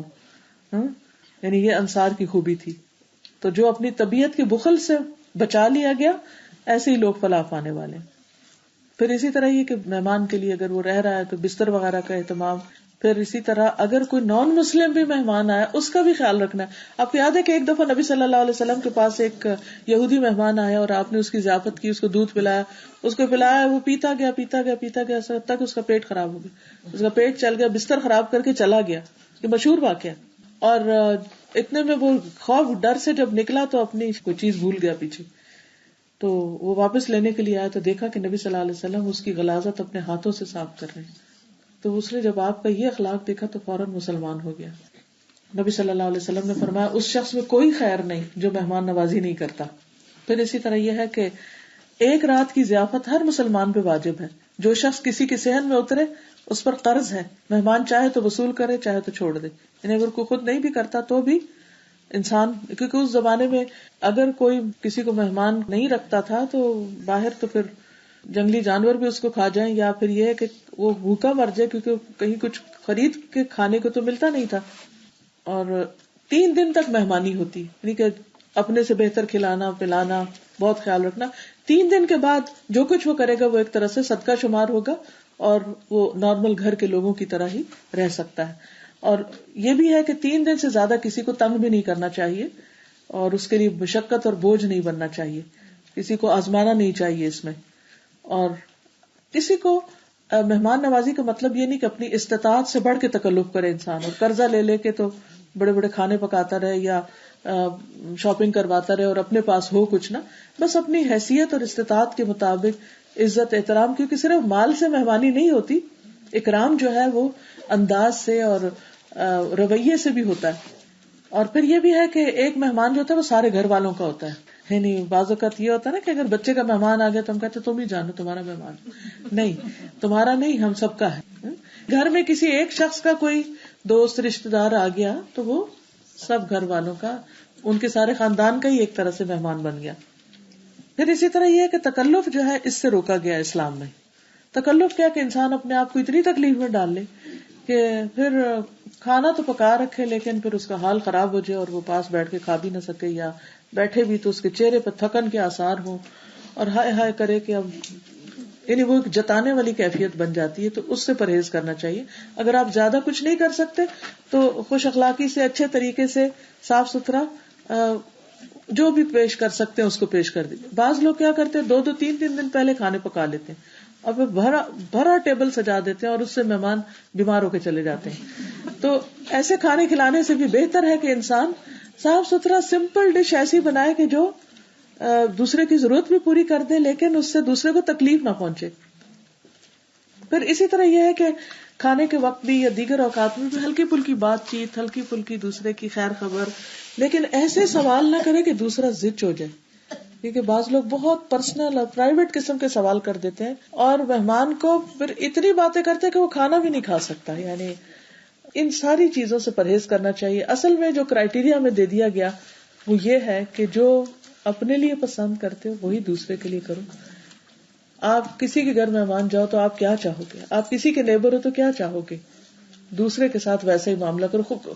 یعنی کسی کے ساتھ کرتے ہوئے یہ سمجھو یہ تم اپنے لیے کر رہے ہو, اور حقیقت میں بھی تو اپنے لیے کر رہے ہوتے ہیں نا. یعنی اجر اور ثواب بھی تو خود ہی کو مل رہا ہوتا ہے. تو اپنے آپ کو رکھ کے کرو اور اپنے ہی خاطر کرو, احسان نہیں جتاؤ. کیونکہ کرنے کے بعد ایک جملہ بول کے اگر احسان جتا دیا یا بعد میں بھی کہ ہم نے تو ان کے لیے اتنا کیا تھا اور انہوں نے تو ہمیں پوچھا بھی نہیں, تو یہ ساری چیزیں انسان کے اعمال برباد کرنے والی ہوتی. تو اللہ تعالیٰ ہمیں ان سے محفوظ رکھے. وآخر دعوانا ان الحمدللہ رب العالمین. اللہ تعالیٰ آپ سب کو بہترین جزائے خیر عطا کرے اور آپ کے اس وقت کو بہترین اس کا اجر آپ کو دے.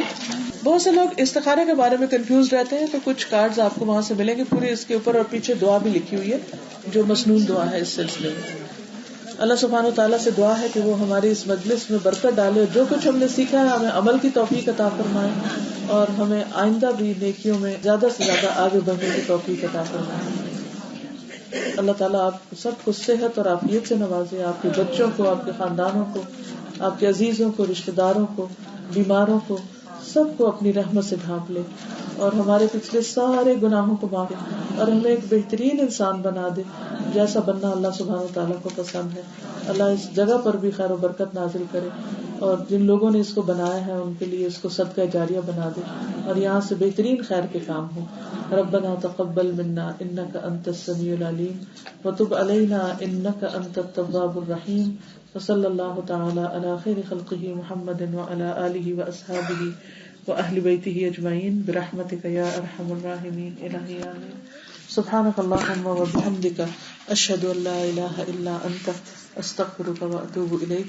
السلام عليكم ورحمة الله وبركاته.